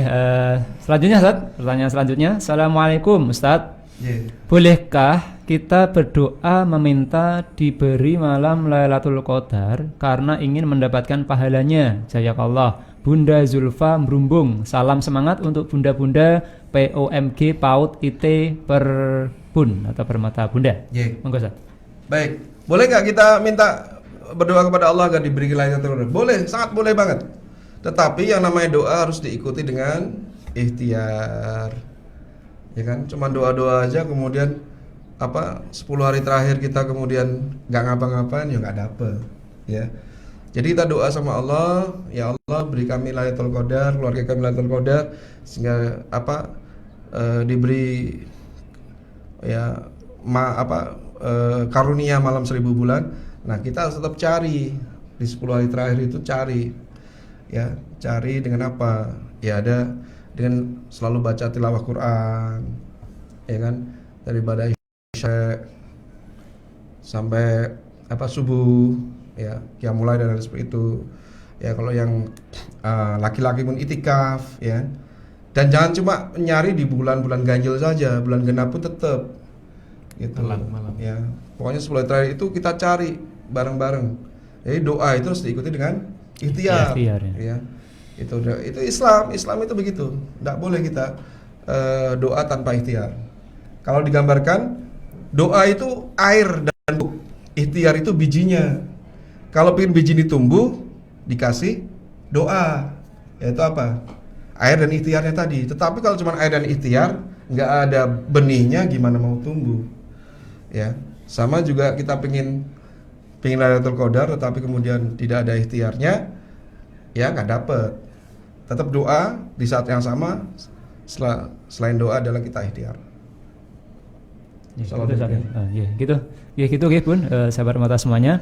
Selanjutnya pertanyaan selanjutnya, memang ini kita harus ekstra Ustaz, karena masih banyak sekali yang masuk. Semoga nanti waktu cukup ya Ustaz ya, terbaca semua. Tapi nanti kalau dari atensi dari sahabat Permata semuanya yang belum kami bacakan, kami mohon maaf yang sebesar-besarnya ya. Semoga bisa kita baca semuanya. Assalamualaikum warahmatullahi wabarakatuh, Pak Hadi dan Pak Ustadz. Waalaikumsalam warahmatullahi wabarakatuh. Nyuwun arahannya, amalan apa yang terbaik dan diperbolehkan untuk para bunda yang sedang mendapatkan halangan dalam kurung haid? Dari Bunda Zaki Maris 5C dan Sofia TKP Musa matur nuwun. Assalamualaikum warahmatullahi wabarakatuh. Baik. Bunda siapa? Bunda siapa? Bunda Zaki Maris. Bunda Zaki. Baik. Jadi jangan sampai para bunda, para akhwat-akhwat kita ketika sedang datang tamu, ya, datang bulan, itu terputus hubungannya dengan Allah. Maka tetap di saat itu dijagalah, ya, dijaga hubungan dengan Allah. Yang jelas apa? Sholat tidak mungkin, tidak boleh, ya kan?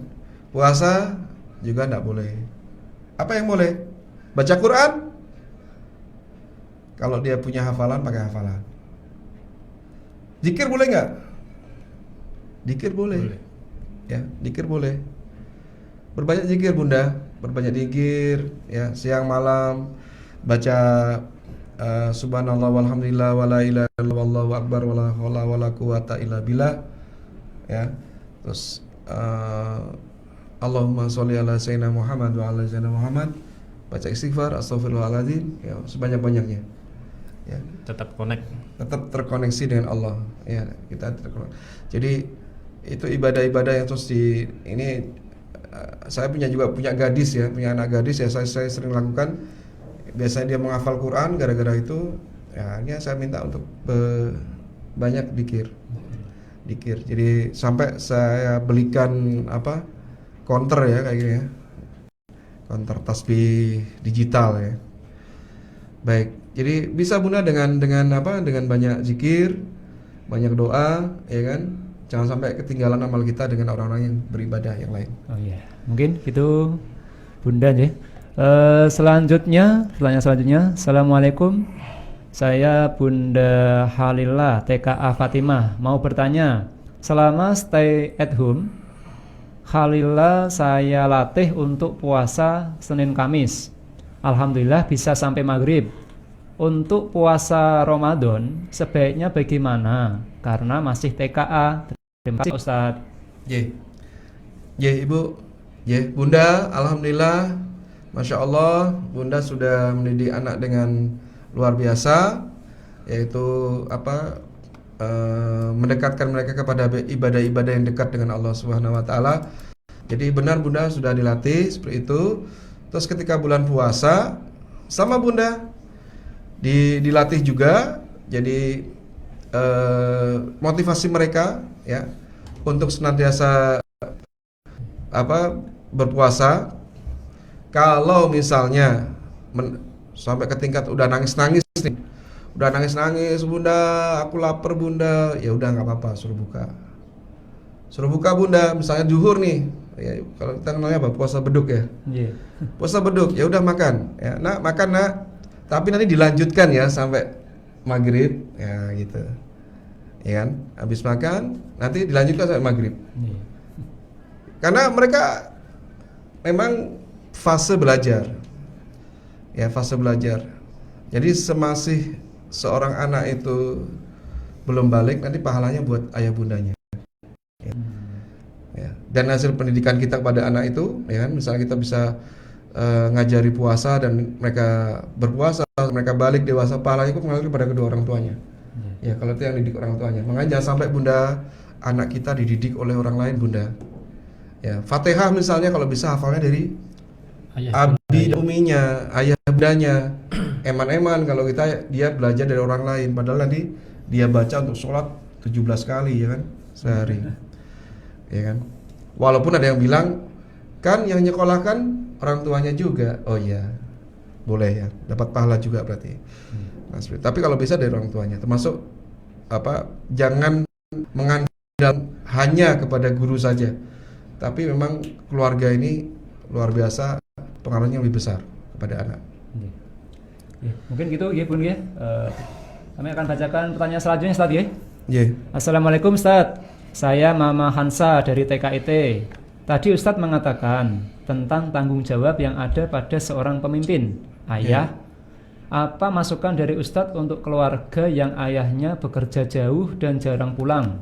Bagaimana menjaga agar keluarga tetap pada jalan Islam?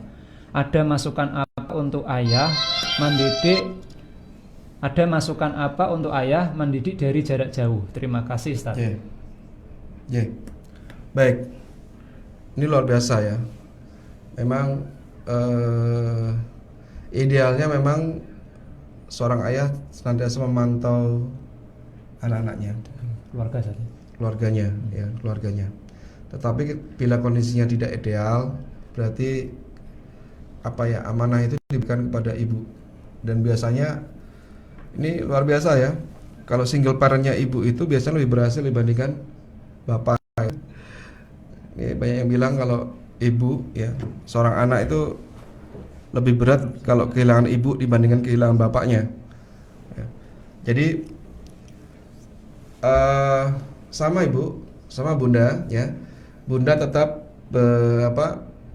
walaupun misalnya ayahandanya lagi ada tugas yang jauh itu ya, memang mau nggak mau berarti bunda yang punya tugas lebih ekstra ya. Tetapi jangan sampai ya ketika ayah lagi keluar, anak ini kehilangan figur ayah. Nah, makanya misalnya kalau misalnya bisa, misalnya ayah tetap video call misalnya. Kan sekarang ada teknologi ya, zaman dulu susah. Ya kan, tinggal ayahnya 6 tahun ya nggak ketemu 6 tahun. Sekarang ada video call, ya kan? Video call ayahnya, ya atau uminya, ya ibunya yang video call ayahnya, terus dilihatin anaknya, biar tidak kehilangan figur seorang ayah. Ya, seperti itu. Soalnya begitu kan? Sekarang ada teknologi yang memudahkan kita untuk senantiasa terhubung. Ya. Oke, alhamdulillahirrahmanirrahim. Mungkin gitu ya Bun.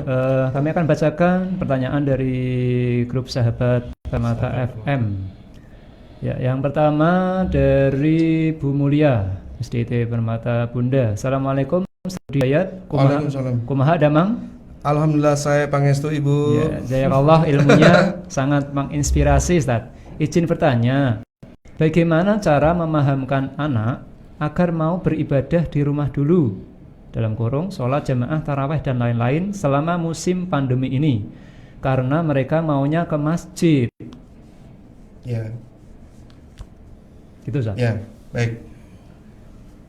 Sebenarnya kalau daerahnya itu masih hijau, ya, masih hijau dan kita punya data yang pasti, ya.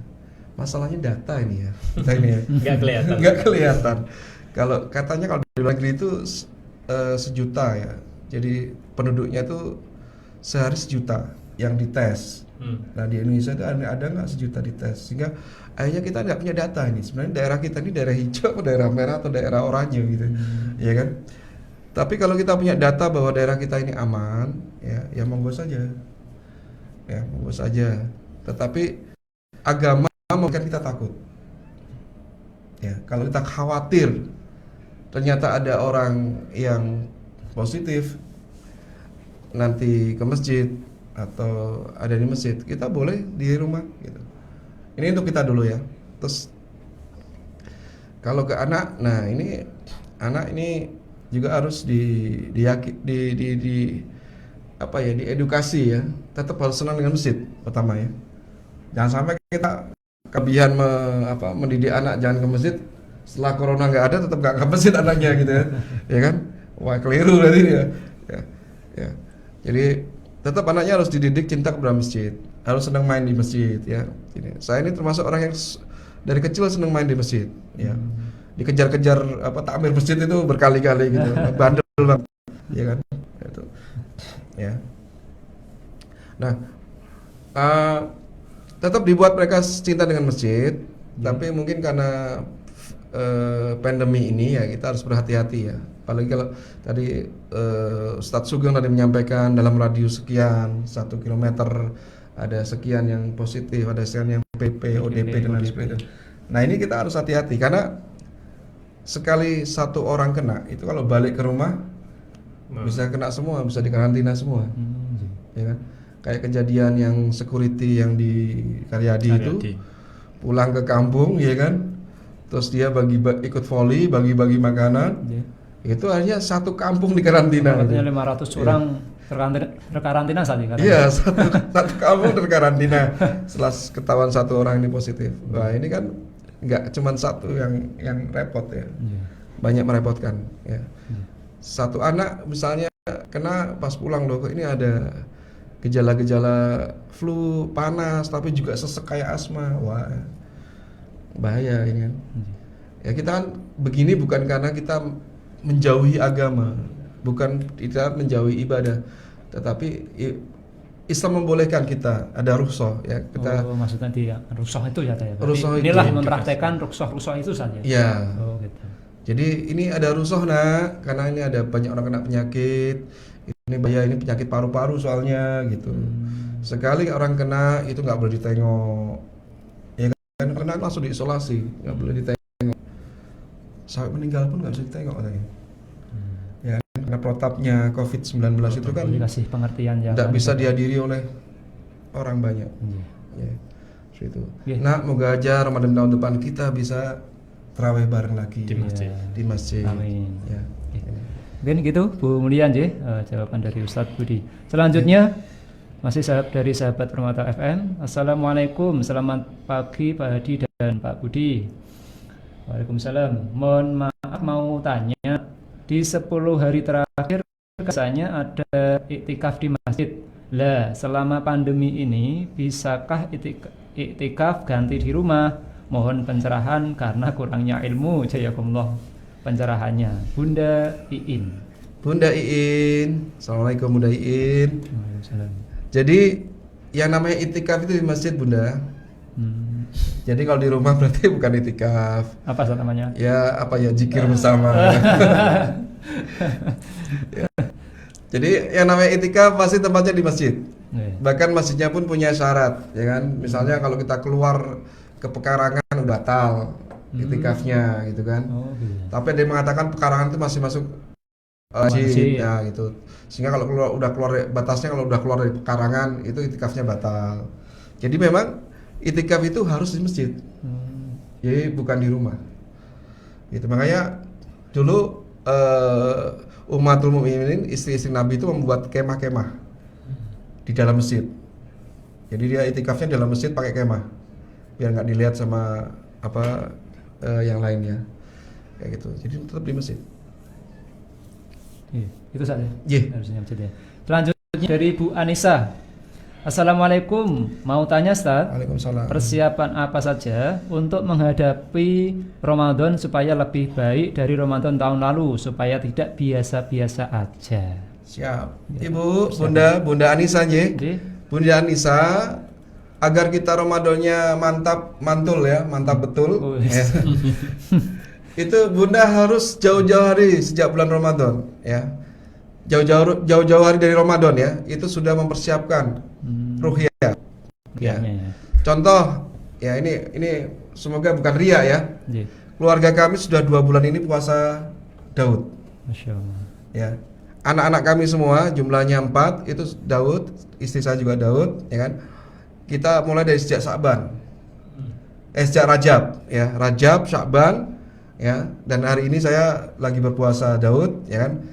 Sebenarnya dalam rangka untuk menyambut Ramadan, sehingga Ramadan lebih khusyuk lagi ya.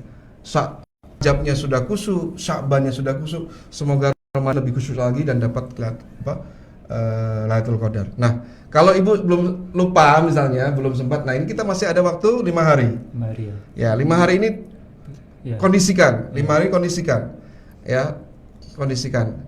Jadi banyak baca Quran, banyak tahajud ya kan, sehingga ketika kita sampai kepada Ramadan kita lebih khusyuk lagi. Jadi pemanasan. Tidak kaget saja. Tidak kaget. Pemanasannya di bulan sebelumnya kita pemanasan. Ya. Alhamdulillah keluarga kami sudah pemanasan sejak bulan Rajab. Alhamdulillah. Ya. Itu bulan Rajab. Jadi pemanasan. Nah ini belum terlambat. Masih ada 5 hari ayo pemanasan gitu ya. Tetapi yang Nabi nggak boleh itu puasa sehari atau 2 hari sebelum Ramadan, nggak boleh. Kecuali kalau sudah 2 hari sudah terbiasa puasa Senin Kemis atau puasa itu boleh, karena itu sudah jadi kebiasaan. Gitu. Tapi kalau memang sebelumnya belum, nggak boleh ya. Tetapi mungkin bisa dengan pemanasan tadi, dengan banyak baca Quran kan. Tapi kalau untuk puasa niat latihan 2 hari 1 hari sebelumnya nggak boleh Ustaz ya? Ya, tapi kalau seminggu sebelumnya masih bisa. Sudah, karena terbiasa tadi boleh. Iya. Gitu. Jadi pemanasan dulu Ibu ya 5 hari ini ya, kayak dianggap kayak bulan Ramadan, banyak baca Quran sehingga nanti setiap kita di bulan Ramadan kita menjadi jauh lebih khusyuk lagi, lebih baik lagi. Gitu Bu Anissa. Selanjutnya, Assalamualaikum warahmatullahi wabarakatuh. Saya Bu Ika dari Perumnas Pucang Gading.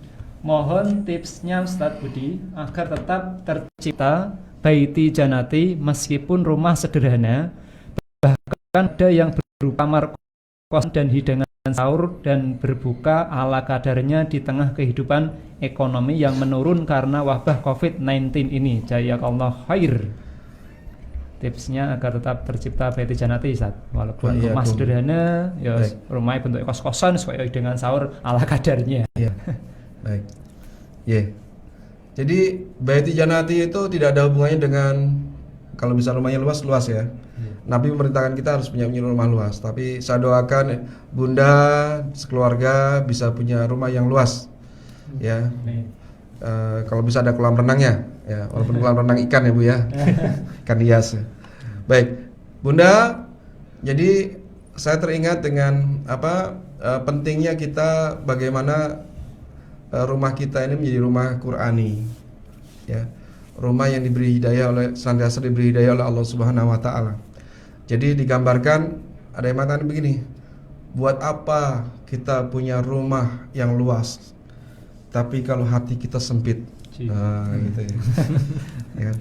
Buat apa kita punya rumah ber-AC dingin, tapi hati kita panas, ya kan? Apalagi, ya kan? Jadi intinya ke kolbu. Jadi kita bagaimana mendidik keluarga kita, ya, mengkondisikan keluarga kita. Sampai ada yang mengatakan begini, Bunda, jadi rumah itu macam-macam Bunda. Ada rumah tangga tipe ring tinju. Rumah tangga tipe ring tinju ini selalu berantem, ya. Tinggal kapan wasit bilang teng, ya, langsung berantem. Ini bukan rumah tangga yang baik. Ada rumah tangga tipe kuburan Bunda. Spi. Bundanya nggak pernah ngomong, ya, anaknya nggak pernah diajak ngomong, ya kan? Pulang habis datang dicuekin, ya. Ini rumah kuburan Bunda, jelek Bunda. Kayak kuburan Bunda, serem, ya. Jangan punya rumah tipe kuburan, ya. Tapi tipe juga kayak ring tinju juga jangan, ya kan? Berantem mulu, ini juga tidak sehat, ya kan? Harus seimbang ya. Iya. Terus ada tipe sekolah. Ada saling asah, saling asih, saling asuh. Ya kan, coba lihat itu guru-guru TK itu kalau sama anak-anak TK kan mengikuti kejiwaan mereka ya. Ya, nak jangan gitu nak ya. Ya. Saya kira juga guru-guru permata ini, permata Bunda ini juga nggak ada yang galak ya. Baik-baik ya kan, kalem-kalem gitu kan. Ya kan, mendidik dengan cinta. Ya. Sehingga siapapun yang datang ke situ, ya kan, itu ketika lulus jadi percepatan, jadi lebih baik, ya kan. Nah sama rumah tangga yang baik itu seperti rumah sekolah. Anak kita itu di dalam bimbingan ayah bundanya itu bisa menjadi lebih baik, ya, saling asah, saling asih, saling asuh. Nah, dan yang paling ideal itu adalah rumah tangga itu seperti masjid, ya kan. Masjid. Jadi di situ masjid kan kalau zaman dulu masjid ini juga universitas kan, tempat untuk belajar, gitu kan. Gitu.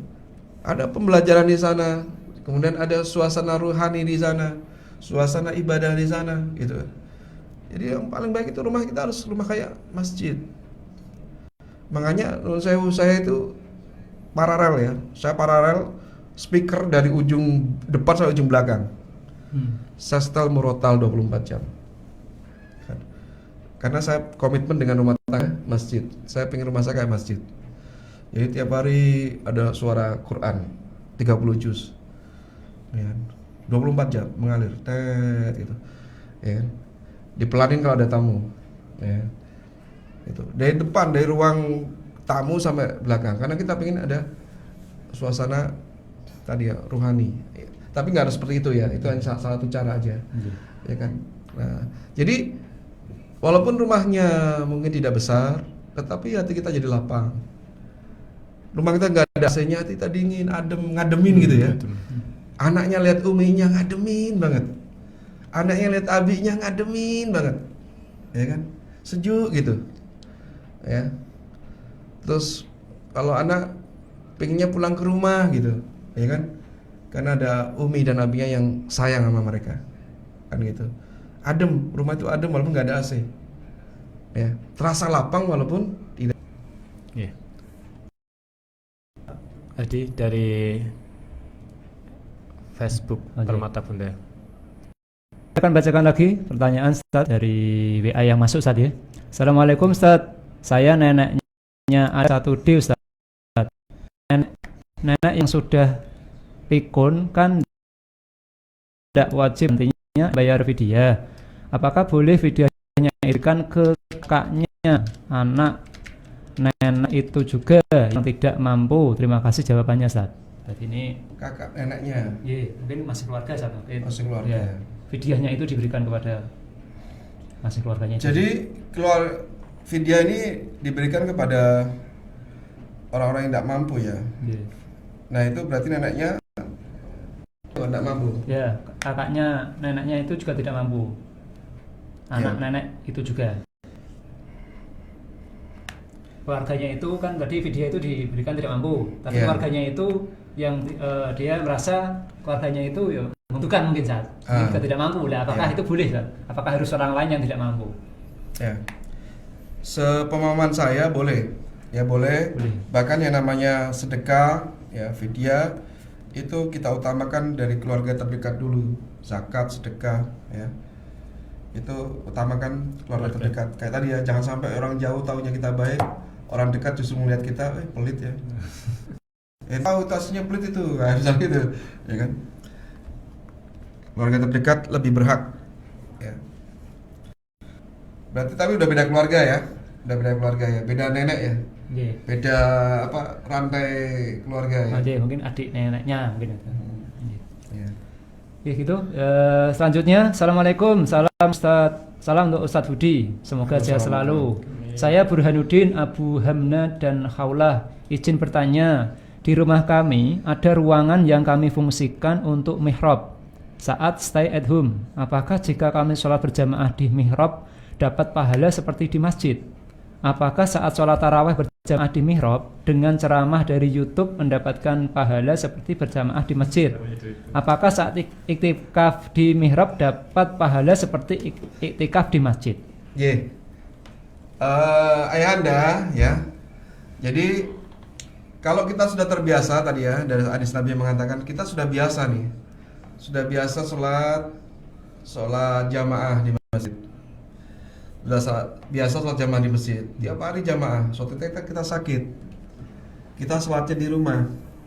Pahalanya gimana? Itu kata Nabi disamakan dengan kebiasaannya. Jadi ketika seseorang itu terhalang biasaannya ya, karena sebuah uzur yang syar'i ya kan, yang uzur yang tidak bisa dihindari, maka walaupun ditinggalkan dia tetap dapat pahala yang sama. Misalnya kita terbiasa sholat jamaah, tak ada corona, ya dapat pahala jamaah walaupun di rumah. Ya. Dapat pahala Jumatan walaupun sholat duhur di rumah, gitu. Karena kebiasaan kita seperti itu. Tapi kalau biasa nggak jamaah ya nggak dapat ya. Terus itikaf, yang namanya itikaf itu di masjid Bapak. Namanya itikaf itu di masjid ayahanda, di masjid. Tapi kita di itikaf di rumah. Kita ada musola lah ya, kita buat musola di rumah ya. Saya di rumah punya musola merangkap perpustakaan. Itu tempat berenung di situ. Ya, semoga karena kita sudah terbiasa itikaf di masjid, tiba-tiba ada corona, insya Allah kalau berdasarkan hadis yang pernah saya baca, itu akan dapat pahala yang sama. Ya, karena kita udah biasa. Kecuali memang dulu nggak pernah, tiba-tiba ketika ada corona kita jadi pengen itikaf, ya kita nggak dapat. Ya, karena bukan kebiasaan kita. Gitu. Itu tadi. Insya Allah demikian. Mungkin 1-2 lagi pertanyaan Ustaz ya. Boleh. Ya. Assalamualaikum Ustaz Budi, bolehkah kita berdoa memohon kepada Allah dengan bahasa Indonesia atau bahasa Jawa? Mohon penjelasannya. Syukron, Bunda Hani SD kelas 5D. Baik, Bunda, berdoa boleh bebas pakai bahasa apa saja. Ya, pakai bahasa Indonesia boleh, bahasa Jawa boleh, ya. Yang tidak boleh dirubah-rubah itu kalau kita sholat itu tetap harus berbahasa Arab. Ya. Jadi dari takbir sampai salam tidak boleh terjemahkan pakai bahasa apapun. Begitu dengan azan nggak boleh terjemahkan pakai bahasa apapun. Ya. Jadi harus pakai bahasa Arab. Tetapi untuk berdoa itu boleh dengan bahasa kita. Bahkan kita dengan kita ngarang sendiri juga boleh. Namanya doa kan sesuai dengan kebutuhan kita. Bahkan kalau kita merasa lebih kusuk pakai bahasa Indonesia, ya udah pakai bahasa Indonesia. Ya. Walaupun ada doa-doa yang diajarkan oleh Rasulullah SAW yang mungkin juga perlu kita belajar juga. Jadi satu, Bunda, kita semua kalau bisa belajar doa-doa yang diajarkan oleh Rasulullah SAW. Artinya berarti pakai bahasa Arab. Tetapi kalau tidak bisa, tidak apa-apa. Ya, tidak memberatkan. Allah paham semua bahasa. Ya kan, Allah paham semua bahasa. Bahkan kita batin aja Allah tahu. Ya, kita batin nih. Ya Allah, kok kayak begini, ya. Itu Bunda, kalau Bunda tahu Bunda, Rasulullah itu ketika minta kiblatnya dipindah dari Masjidil Aqsa ke Ka'bah, itu Rasulullah nggak doa Bunda. Beliau hanya menatap langit. Tapi Allah tahu, paham maksudnya Rasulullah itu bahwa Rasulullah ingin kembalikan di Ka'bah kiblatnya. Gitu. Bahkan ketika Nabi Zakaria ya, Nabi Zakaria itu ketika punya anak itu batin saja. Ya Allah, aku ingin punya apa? Enggak minta terang-terangan minta keturunan, tapi Allah paham gitu. Ya. Jadi pakai bahasa batin pun Allah paham, apalagi kalau pakai bahasa diucapkan. Ya, seperti itu. Ya, mungkin itu Bunda nggih. Satu lagi pertanyaan saya sekalian saya gabung dua.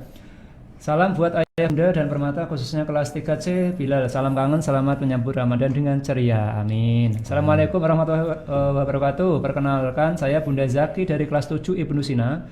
Mau bertanya Ustaz, bagaimana cara membahagiakan ortu selain dengan materi karena belum dimampukan memberi dengan materi. Terima kasih. Assalamualaikum warahmatullahi wabarakatuh. Selanjutnya, Assalamualaikum Ustaz Budi, di tengah pandemi Covid di bulan Ramadan ini dibuka, TPQ alangkah baiknya mengikuti di rumah saja. Terima kasih. Selanjutnya terakhir, Assalamualaikum Ustaz Budi, bolehkah kita berdoa kepada Allah dengan tadi sudah. Mungkin itu Ustaz, dua pertanyaan terakhir untuk menutup acara KP pada pagi hari ini Ustaz. Masya Allah. Saya dicurhati oleh guru TPQ ya kemarin di WA. Ustaz, saya ini guru TPQ Ustaz. Sejak pandemi corona TPQ ditutup. Akibatnya saya biasanya dapat bisaroh, sekarang tidak punya bisaroh. Gitu. Ya Allah. Nah, ini harus sesama umat Islam harus tahu ya. Jadi kita ini lembaga zakat banyak ya. Muayyil Aziz, Rumah Zakat, ACT dan lain-lain. Ini jangan sampai ada saudara kita sampai tidak bisa makan gara-gara corona. Ya. Dan orang-orang terdekat kita jangan sampai nggak tahu kalau ada saudara kita yang kesulitan seperti ini, termasuk TPQ. TPQ ini otomatis saat ditutup kan guru-guru nggak dapat gaji. Nah ini harus tahu kita ini. Padahal guru ini membuat ya orang-orang tuh anak-anak kita bisa baca tulis Al-Quran ya kan. Nah sebenarnya masalah itu yang ingin saya angkat. Jadi kan ini makanya kemarin kami dari HDMI Menandai Muda Indonesia itu kita mengajak beberapa perusahaan pengusaha ya untuk ayo jenengan yang masih bisa berbuka ini ada nih yang nggak punya gaji gara-gara ini baru disisihkan. Ya, kemarin kita sempat nih Ustadz tadi kita kemarin hari Sabtu itu dari pagi sampai malam kita bagi bingkisan kepada para ustadz. Terus para ustadz dan guru ngaji dulu sementara ya, gitu. Nanti kalau dananya tambah banyak ya kita kemudian seluas-luasnya pada kaum muslimin. Nah, itu. Nah, ini juga saya ingin mengetuk ya kepada ayah bunda yang diberi kelebihan harta. Ayo misalnya tengok kanan kiri ya, kanan kiri kita, tetangga kita, depan belakang, jangan sampai ada yang kelaparan bunda, ayahanda. Itu sampai ada yang kelaparan, wah bunda bertanggung jawab di akhirat. Ayah bunda bertanggung jawab di akhirat. Sampai nggak tahu tetangganya kelaparan itu dosa, ya, itu ya. Nah, terus tadi gimana? Ditutup atau dibuka? Ya tadi kembali kepada kebijakan pemerintah saja.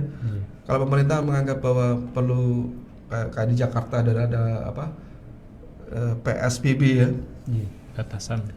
pembatasan, ya udah kita ikuti pembatasan. Tetapi kesejahteraan para musrif ya kan, para guru, ustadz, ustazah ini harus diperhatikan tetap.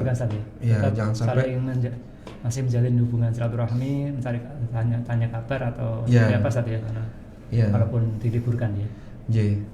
Dan kalau misalnya tidak dapat, dicarikanlah gitu loh, dengan donasi. Ya, dosa. Kita sama muslim saling di tengah bencana musibah seperti ini, ya kan? Kita jangan sampai kalau ada yang kita ini kan kal jasa dan wahidan. Jadi al muslim lil muslim kal jasa dan wahidan. Sama muslim itu seperti tubuh yang satu. Kalau sakit yang lainnya harus terasa sakit. Ya. Jangan sampai kita hidup dengan dunia kita sendiri, ya kan? Seperti itu. Jadi ikuti saja bunda ke pemerintah bagaimana, ya kan? Kalau misalnya pemerintah minta ditutup dan itu para ulama MUI juga katakanlah menyetujui ya, memberikan fatwa seperti itu. Ya, tapi tadi ya para ustadz dan ustazahnya ini jangan sampai kesejahteraannya juga terputus, ya kan? Anak-anak yang biasanya ngaji ini bagaimana caranya juga tetap pendidikan agamanya bisa berjalan dengan kondisi seperti ini. Yang terakhir tadi Ustaz, bagaimana cara membahagiakan ortu selain dengan materi karena belum mampukan secara materi Ustaz? Baik. Nah, kalau saya begini ya, ini adalah pertanyaan paling emosional ya. Pertanyaan paling emosional. Jadi kita semua pasti punya ortu ya, orang tua. Dan tentu saja kita semua harus bercita-cita bagaimana orang tua kita itu bahagia. Dan ketika mereka wafat dalam keadaan ridho kepada kita, ya ridho samanya, ya ridho kepada kita, puas itu, ketika meninggal puas, nanduk, ya saya ridho, saya meninggal dalam keadaan ridho sama kalian semua, kalian sudah membahagiakan saya, ya, dan saya memaafkan semua kesalahan kalian. Nah, yang paling penting bunda ayahanda yang masih punya orang tua, buatlah kedua orang tua kita ridho kepada kita. Ya. Walaupun kita mungkin tidak bisa memberikan materi, buat mereka ridho. Ya. Buat mereka senantiasa sehingga kalau mereka wafat hari ini, itu ridho sama kita. Ya. Memaafkan segala kesalahan kita. Itu udah pintu surga kita dapat itu. Ya kan? Dari orang tua. Selalu demikian. Dan saya termasuk yang sudah nggak punya orang tua ya. Ayah ibu saya sudah meninggal dan itu luar biasa kehilangan ya. Kita kehilangan. Bapak ibu, ayah bunda yang masih ada orang tua dijaga. Berapa tahun Ustaz? Saya ini tahun 2011. Udah 10 tahun ya saya enggak punya. Ayah atau ibu yang 10 tahun? Dua-duanya. Jadi kalau ayah itu 5 sebelumnya. Jadi 2005 ayah 2005 ayah meninggal, 2010-an ibu ya. Itu terasa sekali. Ya. Dan mereka meninggalnya dalam usia masih muda ya, masih 50 tahunan. Gitu. Nah, ini mumpung masih ada ayah ibu bunda, ya dijaga orang tuanya, buat mereka ridho, buat mereka bahagia. Ya. Ya, saya pernah ada kisah bunda yang ini nanya ya. Ini ada keluarga yang sampai doanya itu makbul, itu karena dia punya kebiasaan apa? Dia kalau ngasih apa-apa itu pertama kepada orang tuanya, anaknya.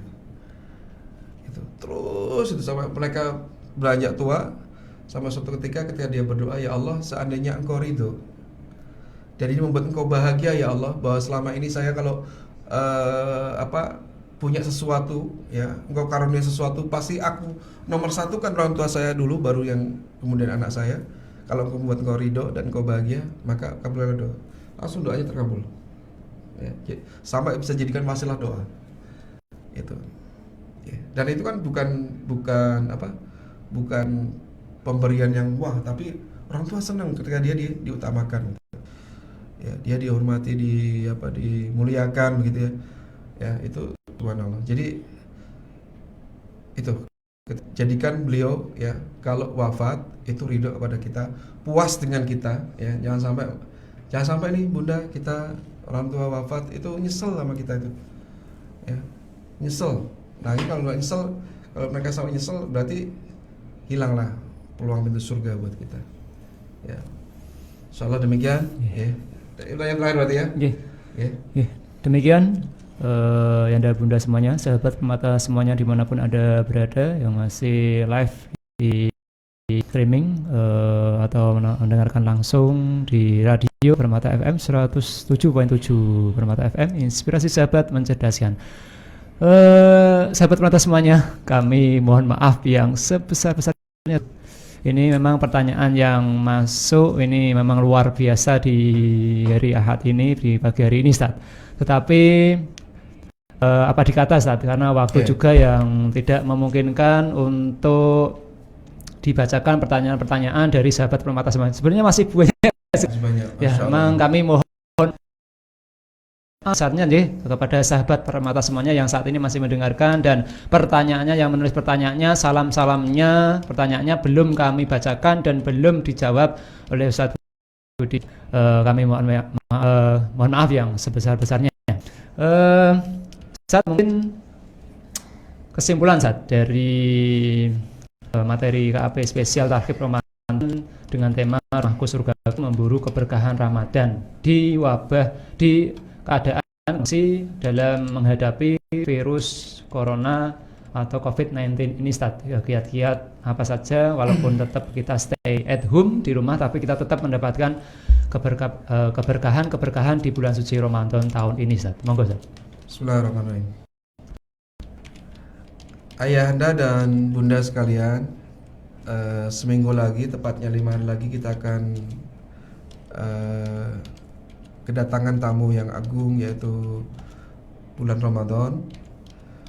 Saya mengajak diri saya pribadi dan ayah bunda sekalian agar Ramadan besok, ya, walaupun dalam keadaan kita ada wabah, ya, mari kita bersama-sama tetap kualitas Ramadan kita harus kualitas yang terbaik, ya. Tetap kita khusyuk di dalam bulan Ramadan, sehingga kita termasuk ketika Ramadan berlalu, kita langsung mendapatkan keutamaan-utamanya, mendapatkan fadilah-fadilahnya, mendapatkan berkahnya. Jangan sampai ketika kita didatangi bulan Ramadan kita tidak mendapatkan apa-apa. Jangan sampai bulan Ramadan kita anggap sama dibandingkan bulan yang lain. Misalnya kita ibadahnya di bulan yang lain segitu, Ramadan juga masih segitu. Ini berarti meremehkan Ramadan, ya kan? Nah, tamu itu harus lebih spesial, ya kan? Nah, jadi harus spesial, ayah bunda sekalian, Ramadan ini harus spesial. Jadi tingkatkan semuanya, tingkatkan amal ibadahnya semuanya, tilawah Qur'annya, sedekahnya, terus kemudian qiyamul lailnya, ya. Kemudian thalabul ilminya, belajar agamanya, kemudian puasanya kita khusyukkan, dan kita kaji apa-apa yang bisa merusak puasa kita, sehingga kita ketika keluar dari bulan Ramadan diharapkan sebagaimana dalam Al-Quran, ya usia kama min qablikum la'allakum tattaqun.